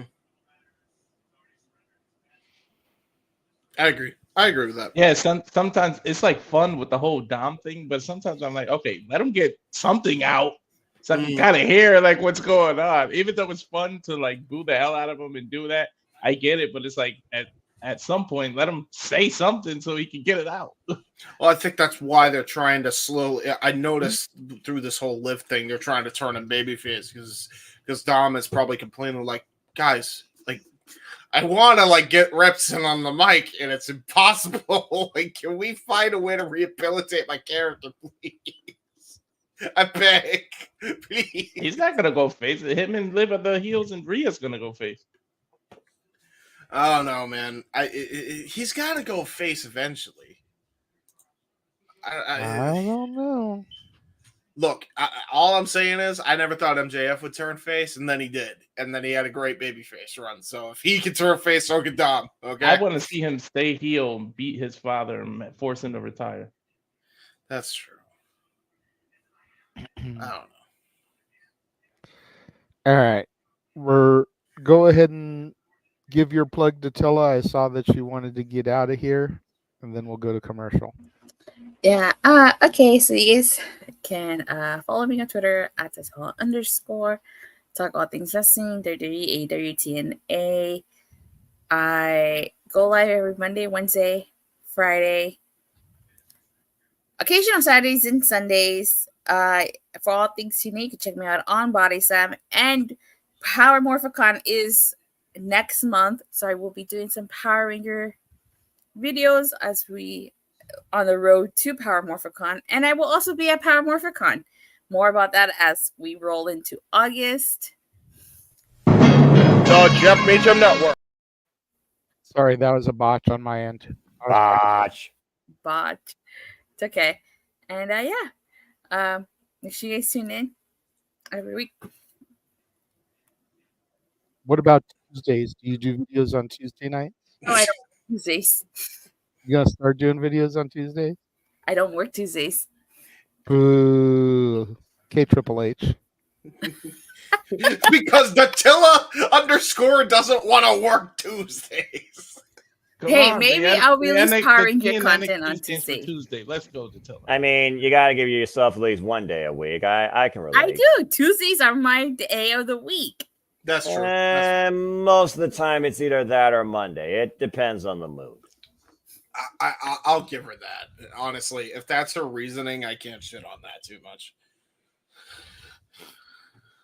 So I don't know. Maybe by some miracle, once JJ's back, where is he? Once JJ's back over here.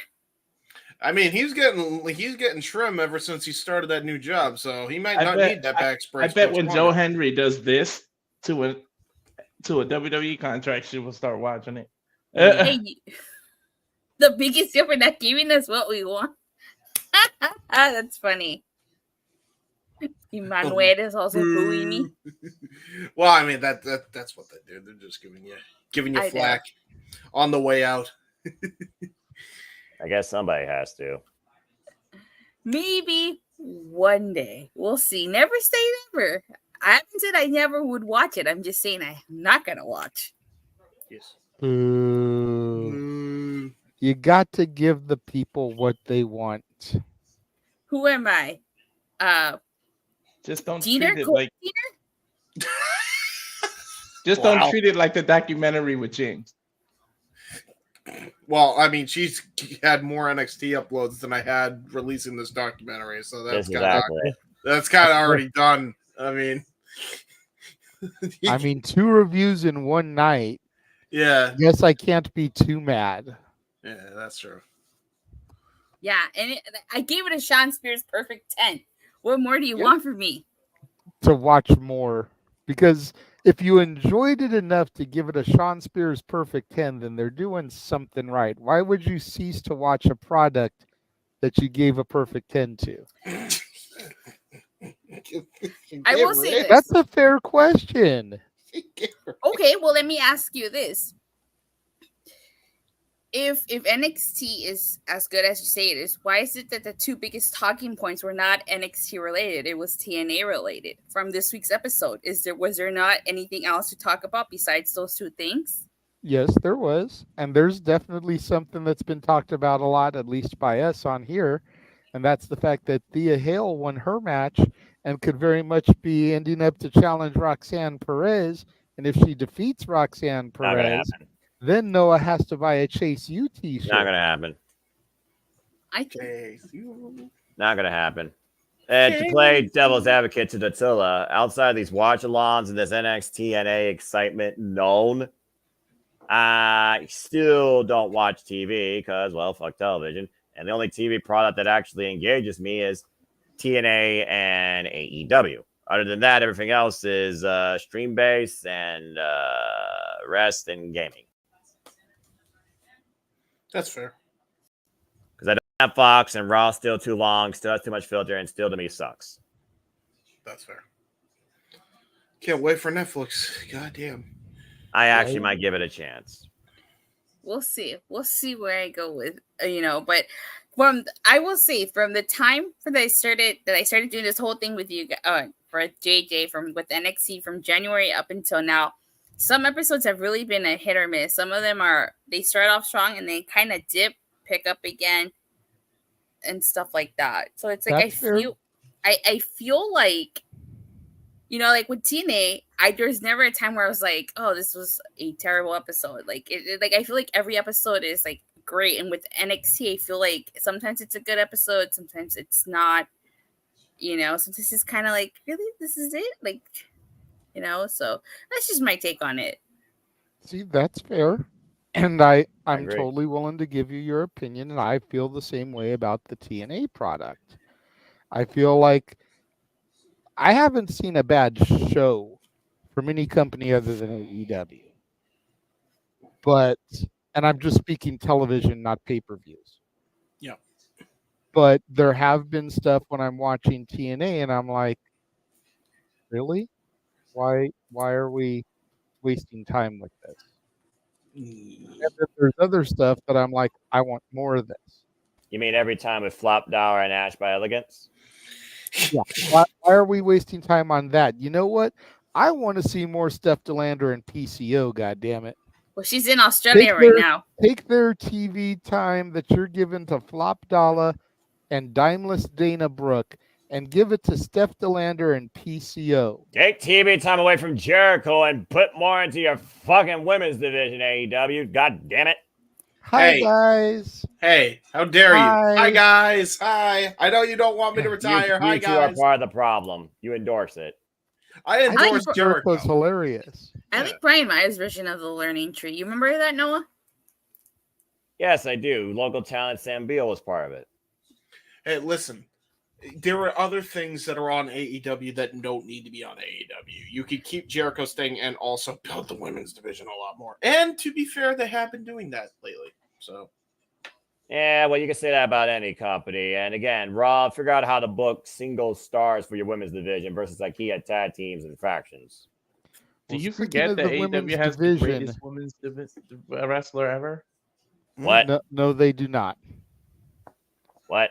How dare you throw that out there, Walter? Wait, what do you say? Walter, repeat. What did you say? It was sarcasm, but I said you forget that they have the greatest women's wrestler on their roster. Which one? Britt Baker? Mercedes is who he's talking about. Oh, well, there's two different. Here's the problem. The queen of walking out of companies. Here's the problem though. There's two different Mercedes. Just like the Good Brothers. There's two different brand of Mercedes. There's the Martinez model and there's the Monet model. So which one are we talking about? I think he's talking about the one that's defined by 3 letters that people use 3 other letters more often than not. Yeah, BOO. BOO. Anyway, getting back to whatever the hell you all were doing earlier. Dattila, you about to power down. Stay out of trouble, bro. Stay out of trouble. Bro, okay. Bruv. Oh, bruv. I thought he said bro. I was like, what? Yeah. Everybody's a bruv. Well, All thank right, you thank for you, coming guys. and joining us for a little bit. We will see you next time. All right, bye. Take it easy. And then there were 4. We gotta have a powered down sound effect. That'd be dope. Well, speaking of women's wrestling, we are going to discuss the big news in women's wrestling for the week once we come back from Noah's favorite commercial.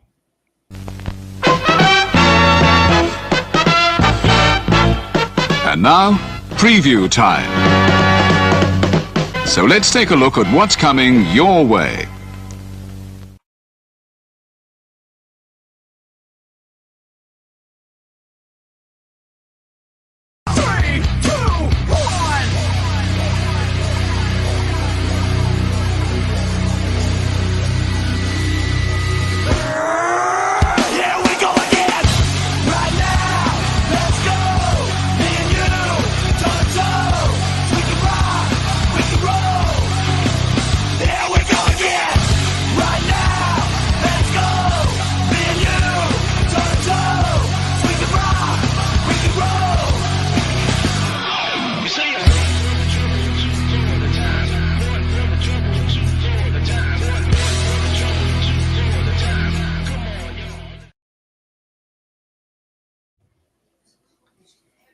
And we are back.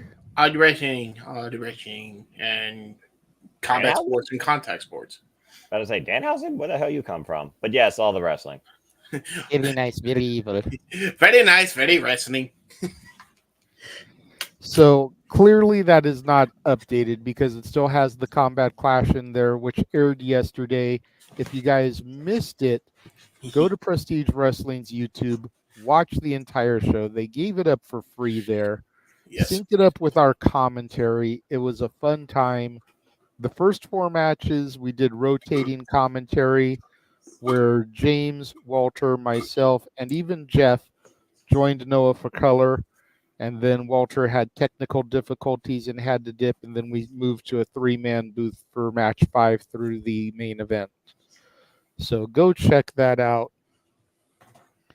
Before we get to the main event topic, I do want to mention that there was a match advertised that was going to be happening today. That was a pretty big deal. As soon as it loads in here, I will bring up the graphic. I see. Here we go. Yes. For the CMLL Women's World Championship, which will tie into our main event because of the reason why that belt was vacant. But these 3 women competed, and the winner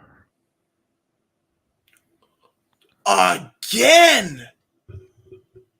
Now, I'm concerned. I'm concerned about this, and I'm going to tell you why. Okay. Who defeated her for the TBS title? Oh no. Who has creative control? Oh no. Oh God. Who's won 2 belts in 4 matches? Oh no. Oh God. I think she's going to be Mercedes 3 belts going into All In. Well, okay, so the only problem with that is Britt Baker is in the way. Britt Baker is probably going to be the match at All In. That's what I'm saying. I don't Doesn't mean that she can't defeat Willow in the interim. I mean, there is an open challenge on Wednesday for episode 250. Anybody except Britt Baker. Willow could, in theory, come out for her rematch and say that Mercedes say that the only way she's going to get the opportunity is if she puts that belt on the line. No, she can't. Challenger, no. Oh. Well, don't spoil it because I don't know. Oh, well, worry avoided at least, JJ.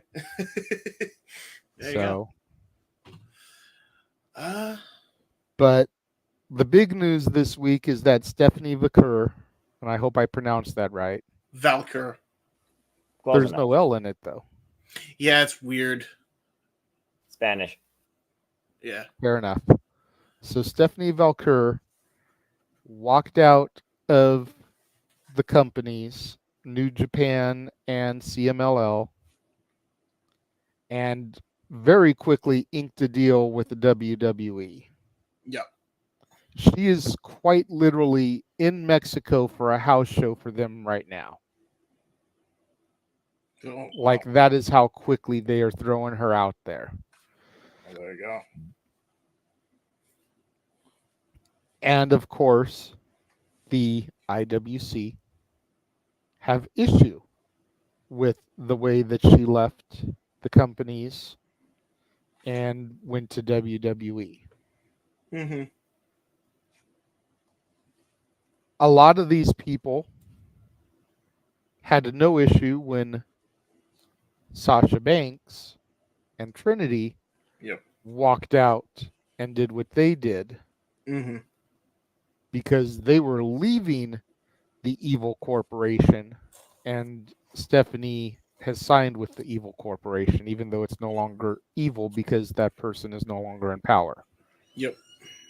Norris Associates.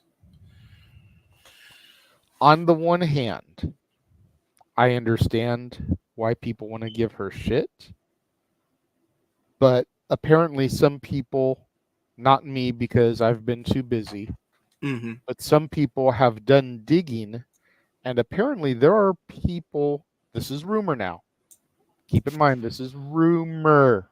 Mm-hmm. Apparently there are people in AEW and CMLL that wanted to try to get her boyfriend, husband, fiance released from prison who is awaiting trial for attempting to murder her. What? So people within the companies that she did not sign with and walked away from supposedly want her husband, again, fiance, boyfriend, whoever the case is, significant other, to be a free man. Again, take this as a rumor. I don't know if it's true or not. It's just what I have been reading. Okay. Again, I have not had the time to personally dig into this because of how insanely busy I've been. Okay.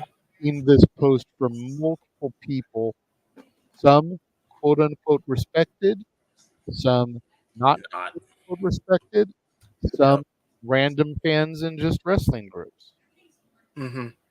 So I'm seeing this from multiple sources. Okay. If that is in fact the truth, can you blame her for wanting to get into WWE? No. No, especially with that And on possible top context. of that, with the way WWE's women's division is beginning to stack up, the signing of Julia, whose debut is impending, Roxanne Perez, you've got Lola Vice, Walter's Latina mommy. You've got Mamacita. You've got BBL Bailey, as Nia Jax called her on SmackDown. The fuck does that mean? Brazilian butt lift. Mamacitas. So basically the joke was that you're not a hugger anymore. Who are you, BBL Bailey? And then she kind of turned her head around and looked towards Bailey's posterior. That's real ironic coming from somebody who's only famous for a period of time because of her hole. You've got Bailey's always had with her briefcase. Yeah. You've got a really good and defined women's division. I can completely understand why Stephanie would want to go here. Mm-hmm. So the question is, what is everybody's thoughts as far as the way that she left? And if it's true, why she left?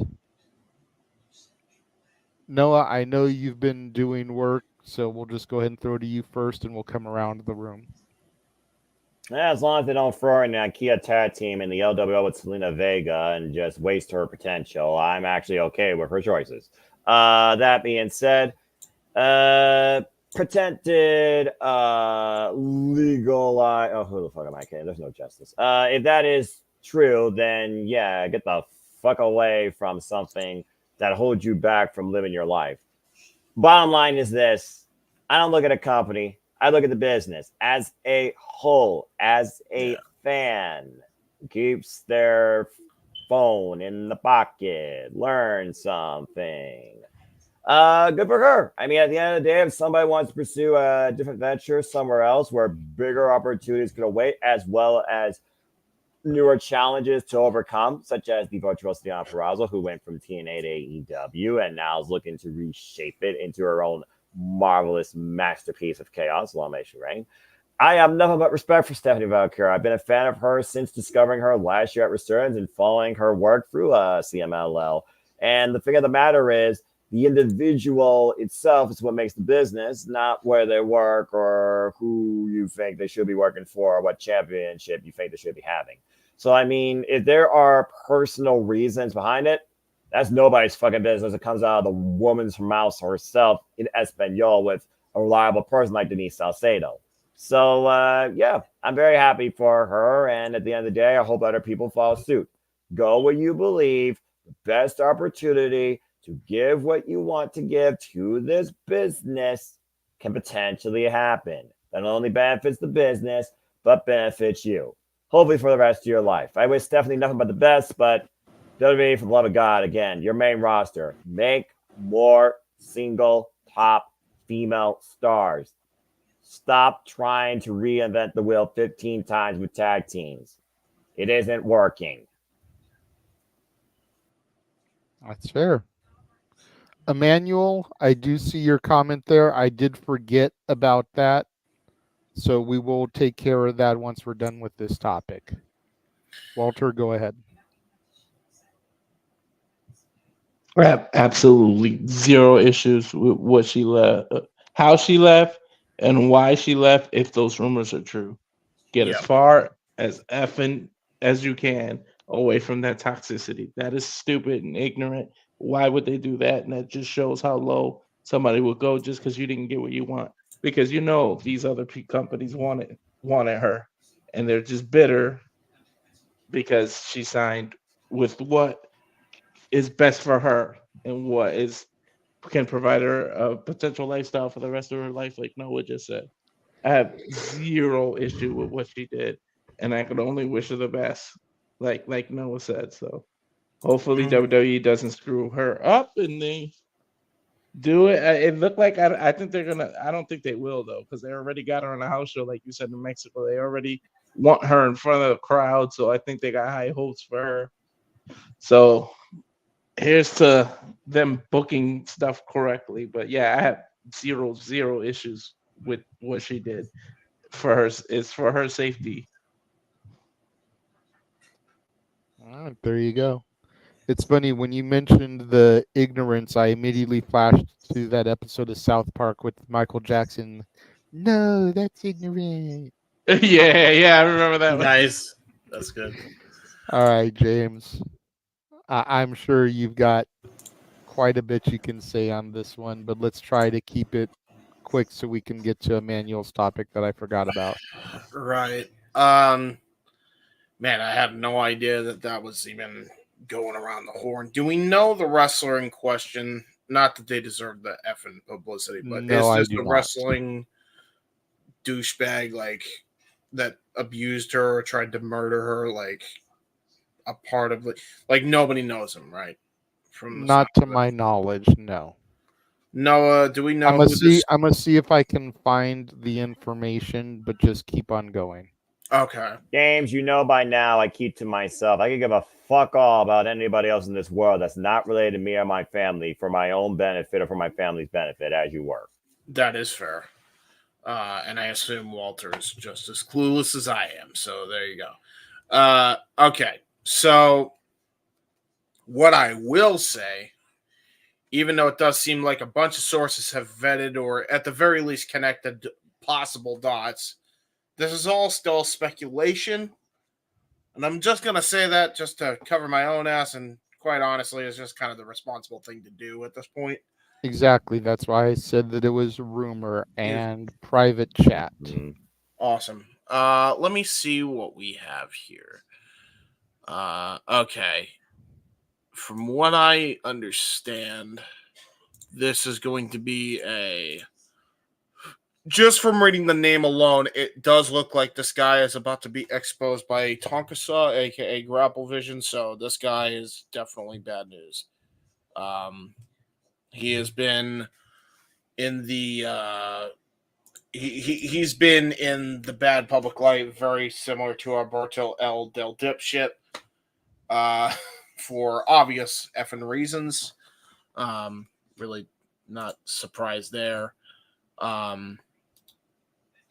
So yeah, wrestler. Let me just see if I can find anything on this douchebag. I'm not giving him the name because if he really did that, he doesn't deserve it. So yeah. I'm just shocked that I hear stuff like that. Because okay, so I'll read what JJ sent in the private chat, because to me, having the full on information and plus what I have from Stephanie Valcure will tie in perfectly. According to the complaint, Del Dipshit number two, The person in question, choked her and threw her against a wall. On March 9th, CMLL released a statement stating that they energetically condemn there we go any form of violence against women and reiterate our commitment to promote a life free of violence and harassment in our staff and attendees for future arenas. On March 10th, after a show in AAA in the city of, not even going to try to pronounce that, Aguas Calientes, it looks like. Thank you.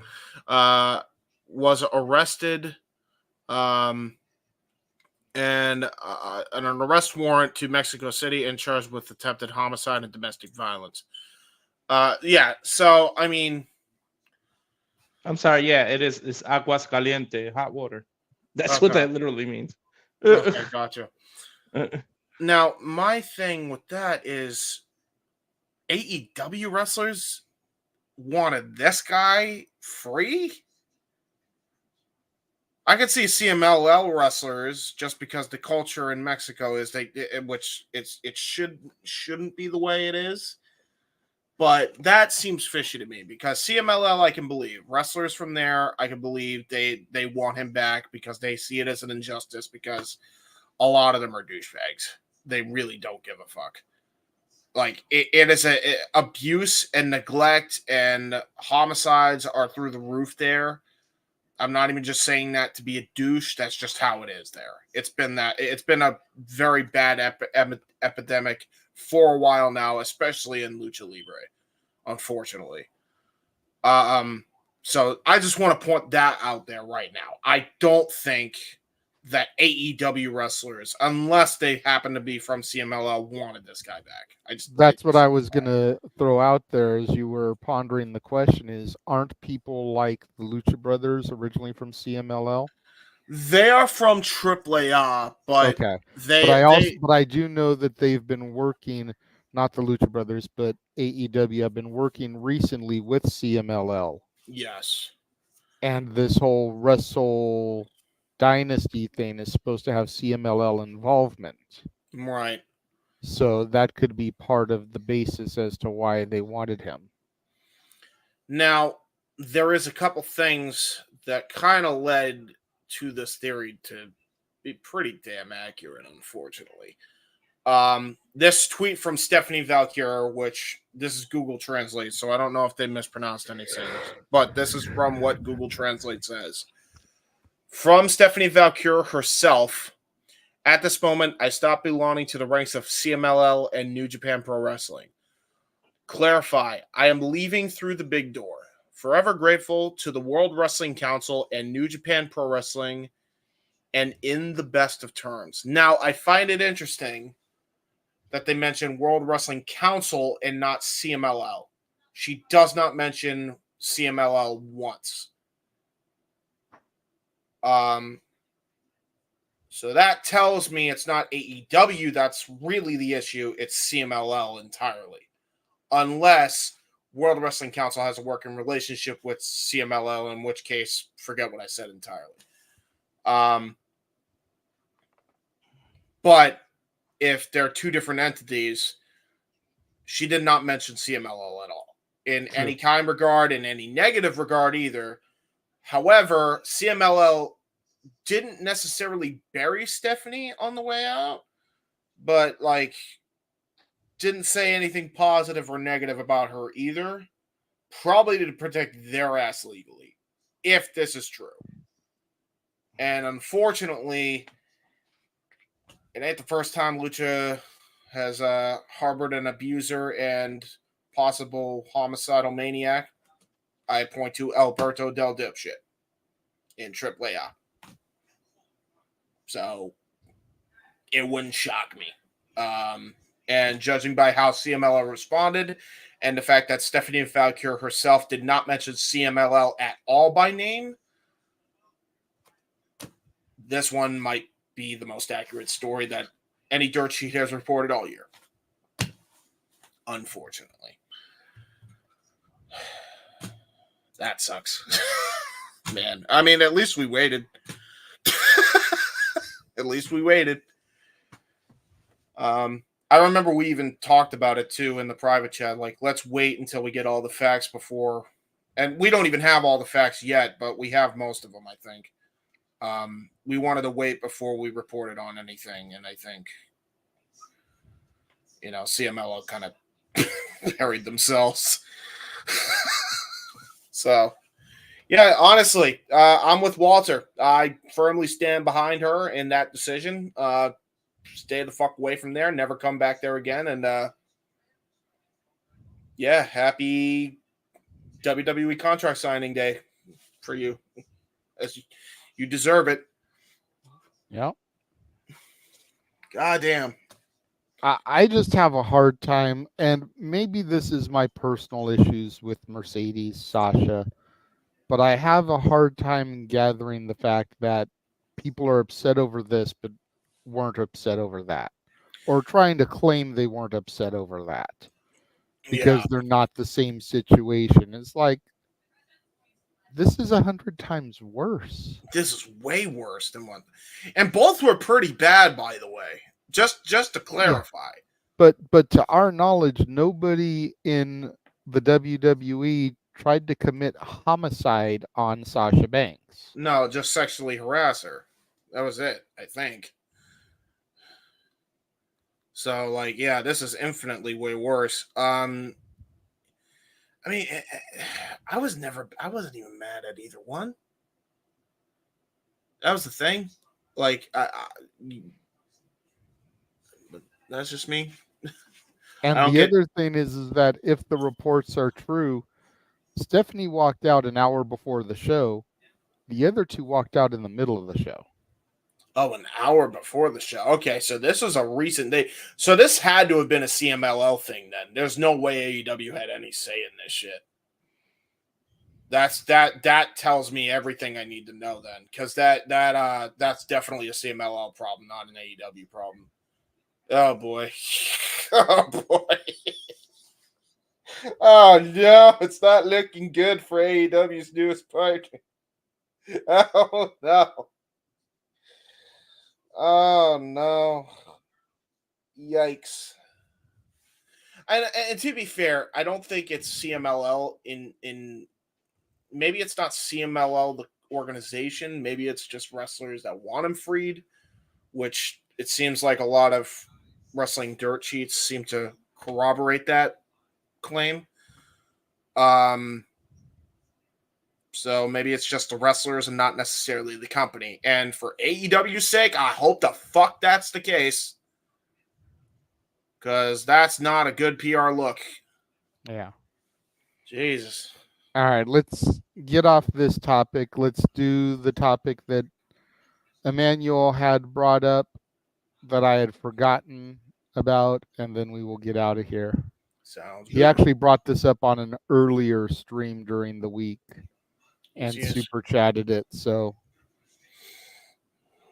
he wanted us to discuss the no kick out from Damian Priest and if it ruins the mystique, I believe is what he's going for, of the match and wrestling. Botches happen. I've had a long time to think about this, and I've watched quite a few people discuss it. I've watched Vince Russo discuss it. I've watched Bully Ray discuss it. And I've watched just some random fans discuss it. And the one who really made the most sense to me was Bully Ray. And the point that he brought up is that unless things have changed in the WWE ecostructure, the referee is the one who's trying to distract everybody. You know, he's the one that's keeping the magic flow. Even though he's supposed to kind of stay out of the way, he's also the one that's responsible for kind of keeping the aura alive. If Priest didn't kick out on his own accord, the referee should have called for the 3. I understand that Priest may have been KO'd temporarily, because Bully even pointed out that you can see him wiggling his fingers, trying to make sure that like he wasn't paralyzed or anything. From the knee to the head, I think is what it was that knocked him out. Yeah. So it's like the referee should have done the 3 count. Seth wins the title. And then if you pull the trigger right away for Drew to cash in, so be it. Yeah. But by the referee not calling for the bell in the 3, the ref did more harm to the match than Priest not kicking out. Yep.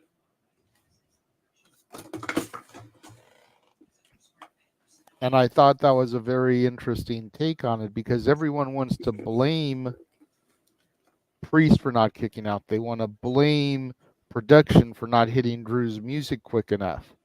The blame falls squarely on the referee. Yep. The referee made a discretion call. Mm-hmm. It was not the correct one. And if anybody is responsible for ruining the magic, it's the referee in that match. Yep.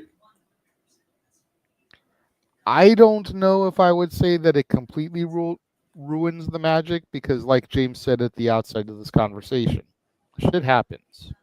Yeah. If it was something that happened all the time, then yeah, I'd be like, okay, that kind of ruins the magic. But shit like this doesn't happen all the time. Thank God. Yeah. And you could easily retcon this and be like, the referee screwed me, and you could suspend him, and then you could have like some special guest referee have a rematch on Raw, and then have Damian retain, and problem solved. And then you have the fair one-on-one, and then just make it like the referee was in the pocket of the Judgment Day. Maybe have him as like a shady official, NWO it, and then boom, problem solved. Well, there you go. Magic restored. And even, let's think about this another way. Yeah. Okay, so the referee counts the 3 count. Seth Rollins wins. They pull the trigger. Drew comes out. He cashes in on Seth, basically getting back his WrestleMania moment. Mm-hmm. Because after defeating Seth, Priest cashed in on him. So now it's kind of gone back full circle, and Drew has the belt again. Drew goes into SummerSlam against Gunther. That's not going to be a horrible fucking match. No, that would be tremendous. And then with the shenanigans that have been afoot in Drew matches lately, you have CM Punk cost him the title. In his first defense, yeah. You get to where you were going to get anyways. With a small detour, Drew gets that moment back because the crowd was going ape shit when he was coming out. Mm-hmm. Yep. And we get Gunther versus Drew for the World Heavyweight title, which, yes, please, sign me the fuck up. Mm-hmm. Don't get me wrong, I like Priest, but Priest versus Gunther, I think, is going to be garbage. Yeah. In comparison. It could be a sleeper, because I've never seen a bad Gunther match. Yeah. But in comparison to what Drew versus Gunther could have been, it's going to be garbage. Yeah. And we mentioned that because of the triple threat match that they had with Sheamus as well. Like, that was phenomenal. So I would agree. However, I also could say, if you're gonna do that, you could have just had like Rollins versus, or you could have had Drew versus Gunther, and then you could have had CM Punk versus Seth Rollins versus Damian Priest to crown a number one contender. Those two are busy trying to tear each other apart, allowing Priest to get the number one contendership, and then you build Priest versus Gunther at a different pay-per-view. And then have Punk cost Drew the title, and then you can have a triple threat match between Rollins, Drew, and Punk in a Hell in a Cell. Because there's bad blood between all three of them. And there's history between all three of them. At Bad Blood. Boom. I did it. Walter, Noah, anything you'd like to add to this topic before we do our final commercial and go to plugs? Go ahead, Noah. Shit happens. Yep. That's exactly what I was going to say. Fucking Noah. I was going to say stuff happens, man. We get. I mean, he could have counted 3 because people call it a shoot count. That the referees were used to be told back in the day to just do shoot counts. Like Taker's streak was almost ended before, because he was going to count the 3 because he was kind of hurt in the match before the whole Lesnar thing, because referees are told. But if he didn't, he didn't. We got to where we got to. So stuff happens. I don't think anybody per se is to blame for it, but it did kind of took a little bit away from the match. Like, what was the point of that? Why did he stop counting?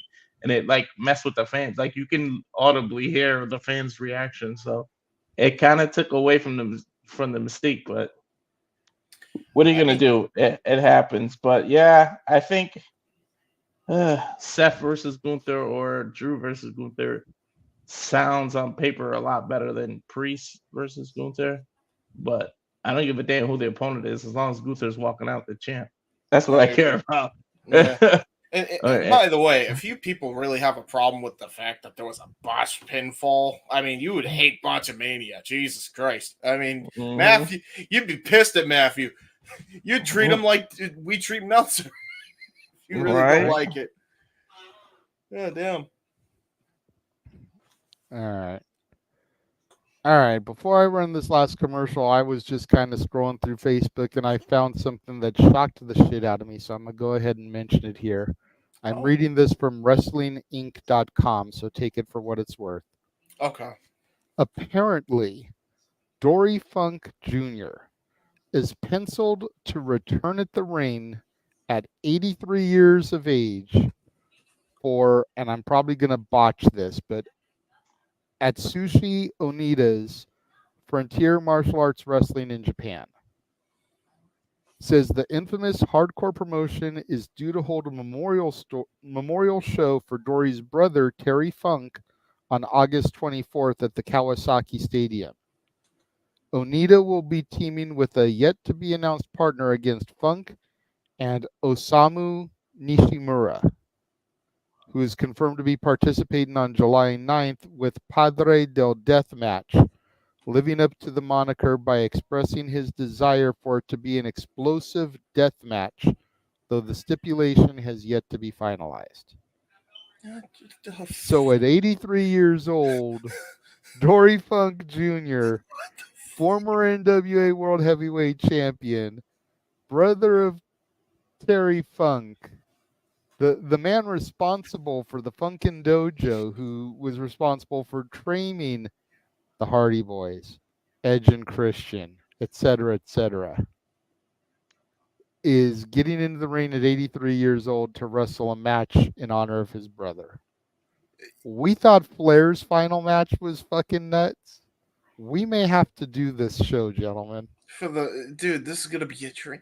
He's 83 years old. He's going into an exploding barbed wire death match. What the fuck is going on? Why? You could do what Flair did. Just do a regular tag. Why is it an exploding?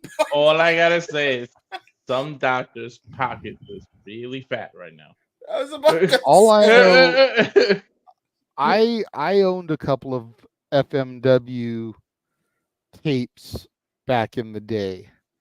And I've seen some of the shit they do in this company. And I'm like, holy fuck. Yeah.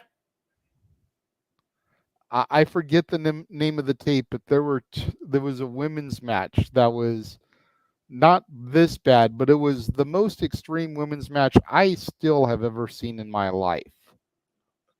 Send that to me. And I don't have the video anymore. I couldn't tell you what it was. I'd have to do some serious digging. But holy hell, Dory Funk Jr.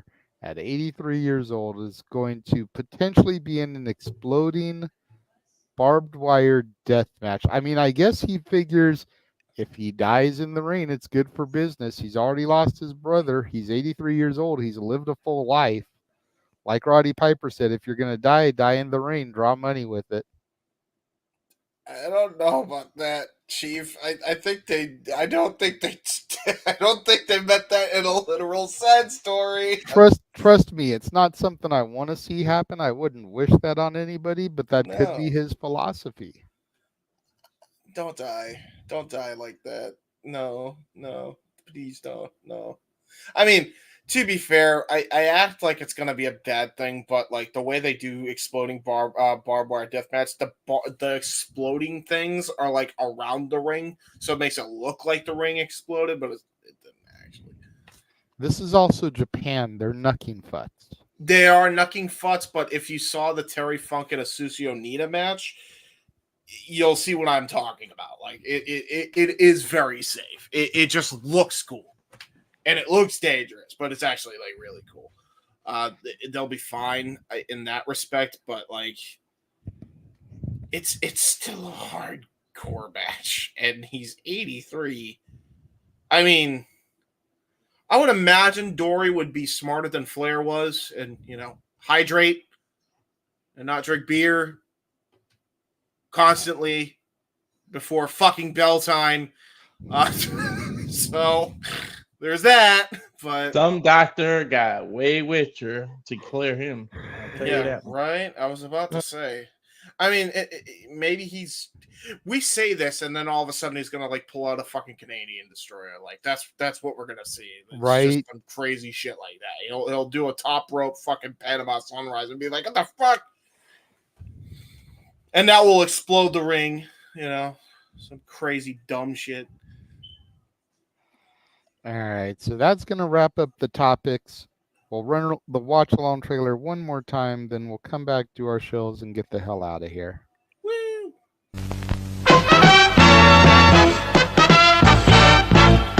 And now, preview time. So let's take a look at what's coming your way.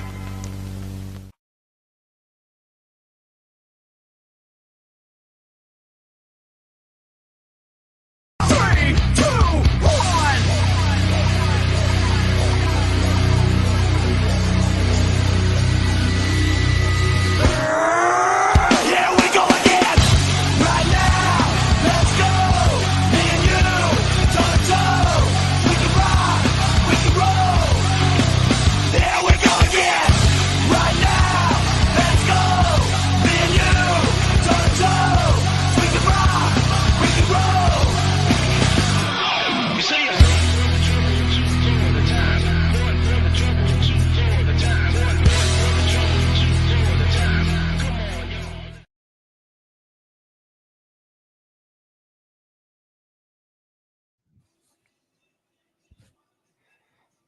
And we are back. Audio wrestling and combat sports and contact sports. Damn it.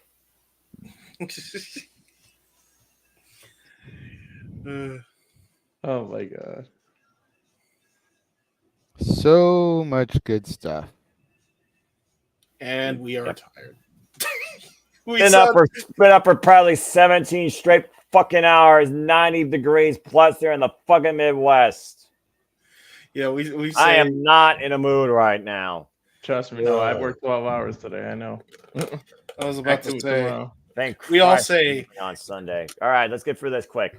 Yeah, Walter. All right, so on Twitter at Walter Alex Grooves, the business. I don't know why that pops JJ when I say it, but the business Instagram Cal Fire Farms and the at Rage of Wrestling YouTube channel is where you can find me on my socials. Yes, broadcasting officially there for the first time tonight with the actual correct graphic and description and the whole nine, because Walter finally gave Jeff the clearance for his account. So now everything will be through Walter's page officially and not bootleg streamed. Bootleg blah. It's like going to the swap meet and buying a bootleg mix CD and shit. Yeah, right. So you can find me on Instagram, the Renegade JJ Williams, on YouTube, Casa D18 Studios, on Twitter, ROWJJ Williams. I post crazy things. Not as crazy and dumb and things as James does. I don't have the t-shirt graphic loaded in here. That's in a different room, but oh no, I thought it was in there. No, oh, I don't know. Let me scroll real quick. No, it's not in yeah, here. you don't have that. Oh, But anyways, yeah, I post hot takes. I post crazy shit. Follow me. I'm tired too, dude. I told y'all at the outset. It's funny. Just as hot as Noah is, you got to remember my car has no air conditioning, and I do Uber Eats. So trying to sit in the car, waiting for an order, no air conditioning. There's very few trees up here that give off shade. That's true. Like it's no bueno. I'm telling you, James. Hi, it's me. You can find me on YouTube and Twitter at jhebertside95 and also on Facebook if you want to add me at JMCManHebert. Even though we don't have the t-shirts, I do really cool in dumb things on the internet. Believe it or not, we have the 1 in a Million documentary trailer, and by the end of the month, the documentary will actually be coming out. Yes, it's going to be out before SummerSlam, guys, believe it or not. I know. It's been a running gag. Nah. So what's gonna happen first? Stat Boy reopen the sports bar, or James drop the actual documentary? Well, if he goes next week, Stat Boy opening the sports bar. I'll give you that. Stat Boy is supposed to be reopening on the 23rd, from what I understand. Yes, he definitely him first. Okay. It's going to be before SummerSlam is the plan. Anyway, check out those two, and believe it or not, a Jay Hebert side. I finally am going to be dropping one. It's already pre-recorded in the can. So go check that out on my channel right here. Finally going to be updating that. It's about damn time. I know. Listen, everybody wants me to get the documentary done, so I'm putting that as a priority. But I had some time, and I was like, you know what? Just do it. Just wing it. So I winged it, and it's going to be going up. So, yeah. Interesting show, that one. There you go. And Noah. Yeah, sorry, folks. Again, I've just been spent. I hate summer. It's my least favorite season. I don't understand you all that love this season. You're weird to me. Winter and darkness for life. I agree. Anyway, follow me if you choose. I barely post shit. Adam Foster 1916 on the Twix and on YouTube. Again, I mostly just do the ATW impromptu with my ATW crew. I take part in this and other activities here in the Multiverse of Media as well. I moderate City Predicting. And again, you can give your own simple poll choice opinion on all the shows we cover here across all things wrestling. And stay tuned this week again for City Predicting some anniversary, as well as watch long coverage for that, along with so much more. I'll be busy since Tuesday, and I'll be much more awake because thankfully, it should be a little cooler as the week progresses because I am so over this summer shit. But anyways, I always wish to encourage you. Just your life, respect one another, support each other, protect your mentality, and enjoy wrestling too. It's truly as simple as that. What a great week for the professional wrestling business it's been. And seriously, people, stay off your freaking phones and try and relax on the Twix, especially when it comes to outlandish thoughts, comments, and opinions that you believe are right, which are just utter bullshit. There you go. To Noah's point, it's been a hell of a week, and it's going to continue to be a hell of a week. Again, if you missed our call of Combat Clash PDX from Prestige Wrestling, go back in the archives across the Multiverse of Media. Check that out. You can also watch the actual event on the Prestige Wrestling YouTube channel. They gave it away for free. Meech's Musings will be back on Monday, 4 p.m. Pacific, 7 o'clock Eastern. And then we kick off our regular television watch-alongs as Walter and Noah will be back to do NXT on Tuesday, 4:30 p.m. Pacific, 7:30 Eastern. Of course, the Great Cherry Show Wednesdays at 4 p.m. Pacific, 7 Eastern. And then we will have our coverage of AEW Dynamite 250 at 4:30 Pacific, 7:30 Eastern. We will also have our coverage of TNA Impact this week, 5 p.m. Pacific, 8 o'clock Eastern. And then almost immediately following that, going to take a little bit of a half-hour break. We will be simply predicting Slammiversary, 7:30 p.m. Pacific, 10:30 p.m. Eastern. Of course, that leads into our coverage of Slammiversary that'll kick Jordan off. Grace deserves a better opponent. Continue. That'll kick off at 3 p.m. Pacific, 6 o'clock Eastern. And then, if the rumors are true, Stat Boy Sports Bar will reopen their doors on Tuesday, July 23rd. And then that same week, we've got all of this stuff too.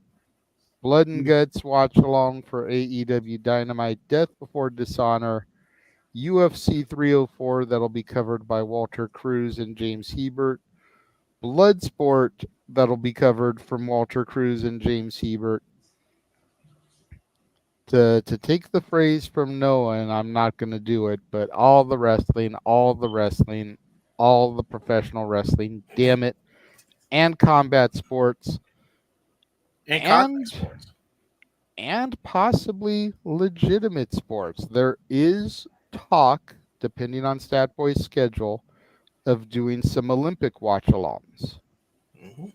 Preferably medal matches, but we're definitely looking at gymnastics so that we can cover Simone Biles.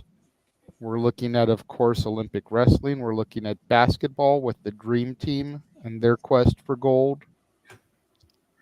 All kinds of good shit coming up across the multiverse. So you want to make sure that you don't miss any of that. Make sure that you're subscribed. Make sure that notification bell is turned on. That way you're alerted whenever videos drop and we go live. Because some of the stuff could be last minute, much like Walter's watch along with Noah this week. That was not planned. That was completely impromptu. But if you had your notification bell turned on, you were alerted to that. So there you go. Want to give a shout out to Datilla for popping in, a shout out to Statboy for popping in, of course to the man whose name is on the marquee, Jeff Meacham, for being with us for a little bit. Unfortunately, real life shenanigans pulled him away, so it is what it is. For Mr. Reliable, for the Heeb Man, for the simple man with the spectacular voice, I am the Renegade of Wrestling, JJ Williams. Thank you all for tuning into Open Mic Night. We will see you guys next week. The Jeff Meacham Network's Multiverse of Media. For over 15 years, the recognized symbol of excellence and the standard bearer in coverage of sports and entertainment.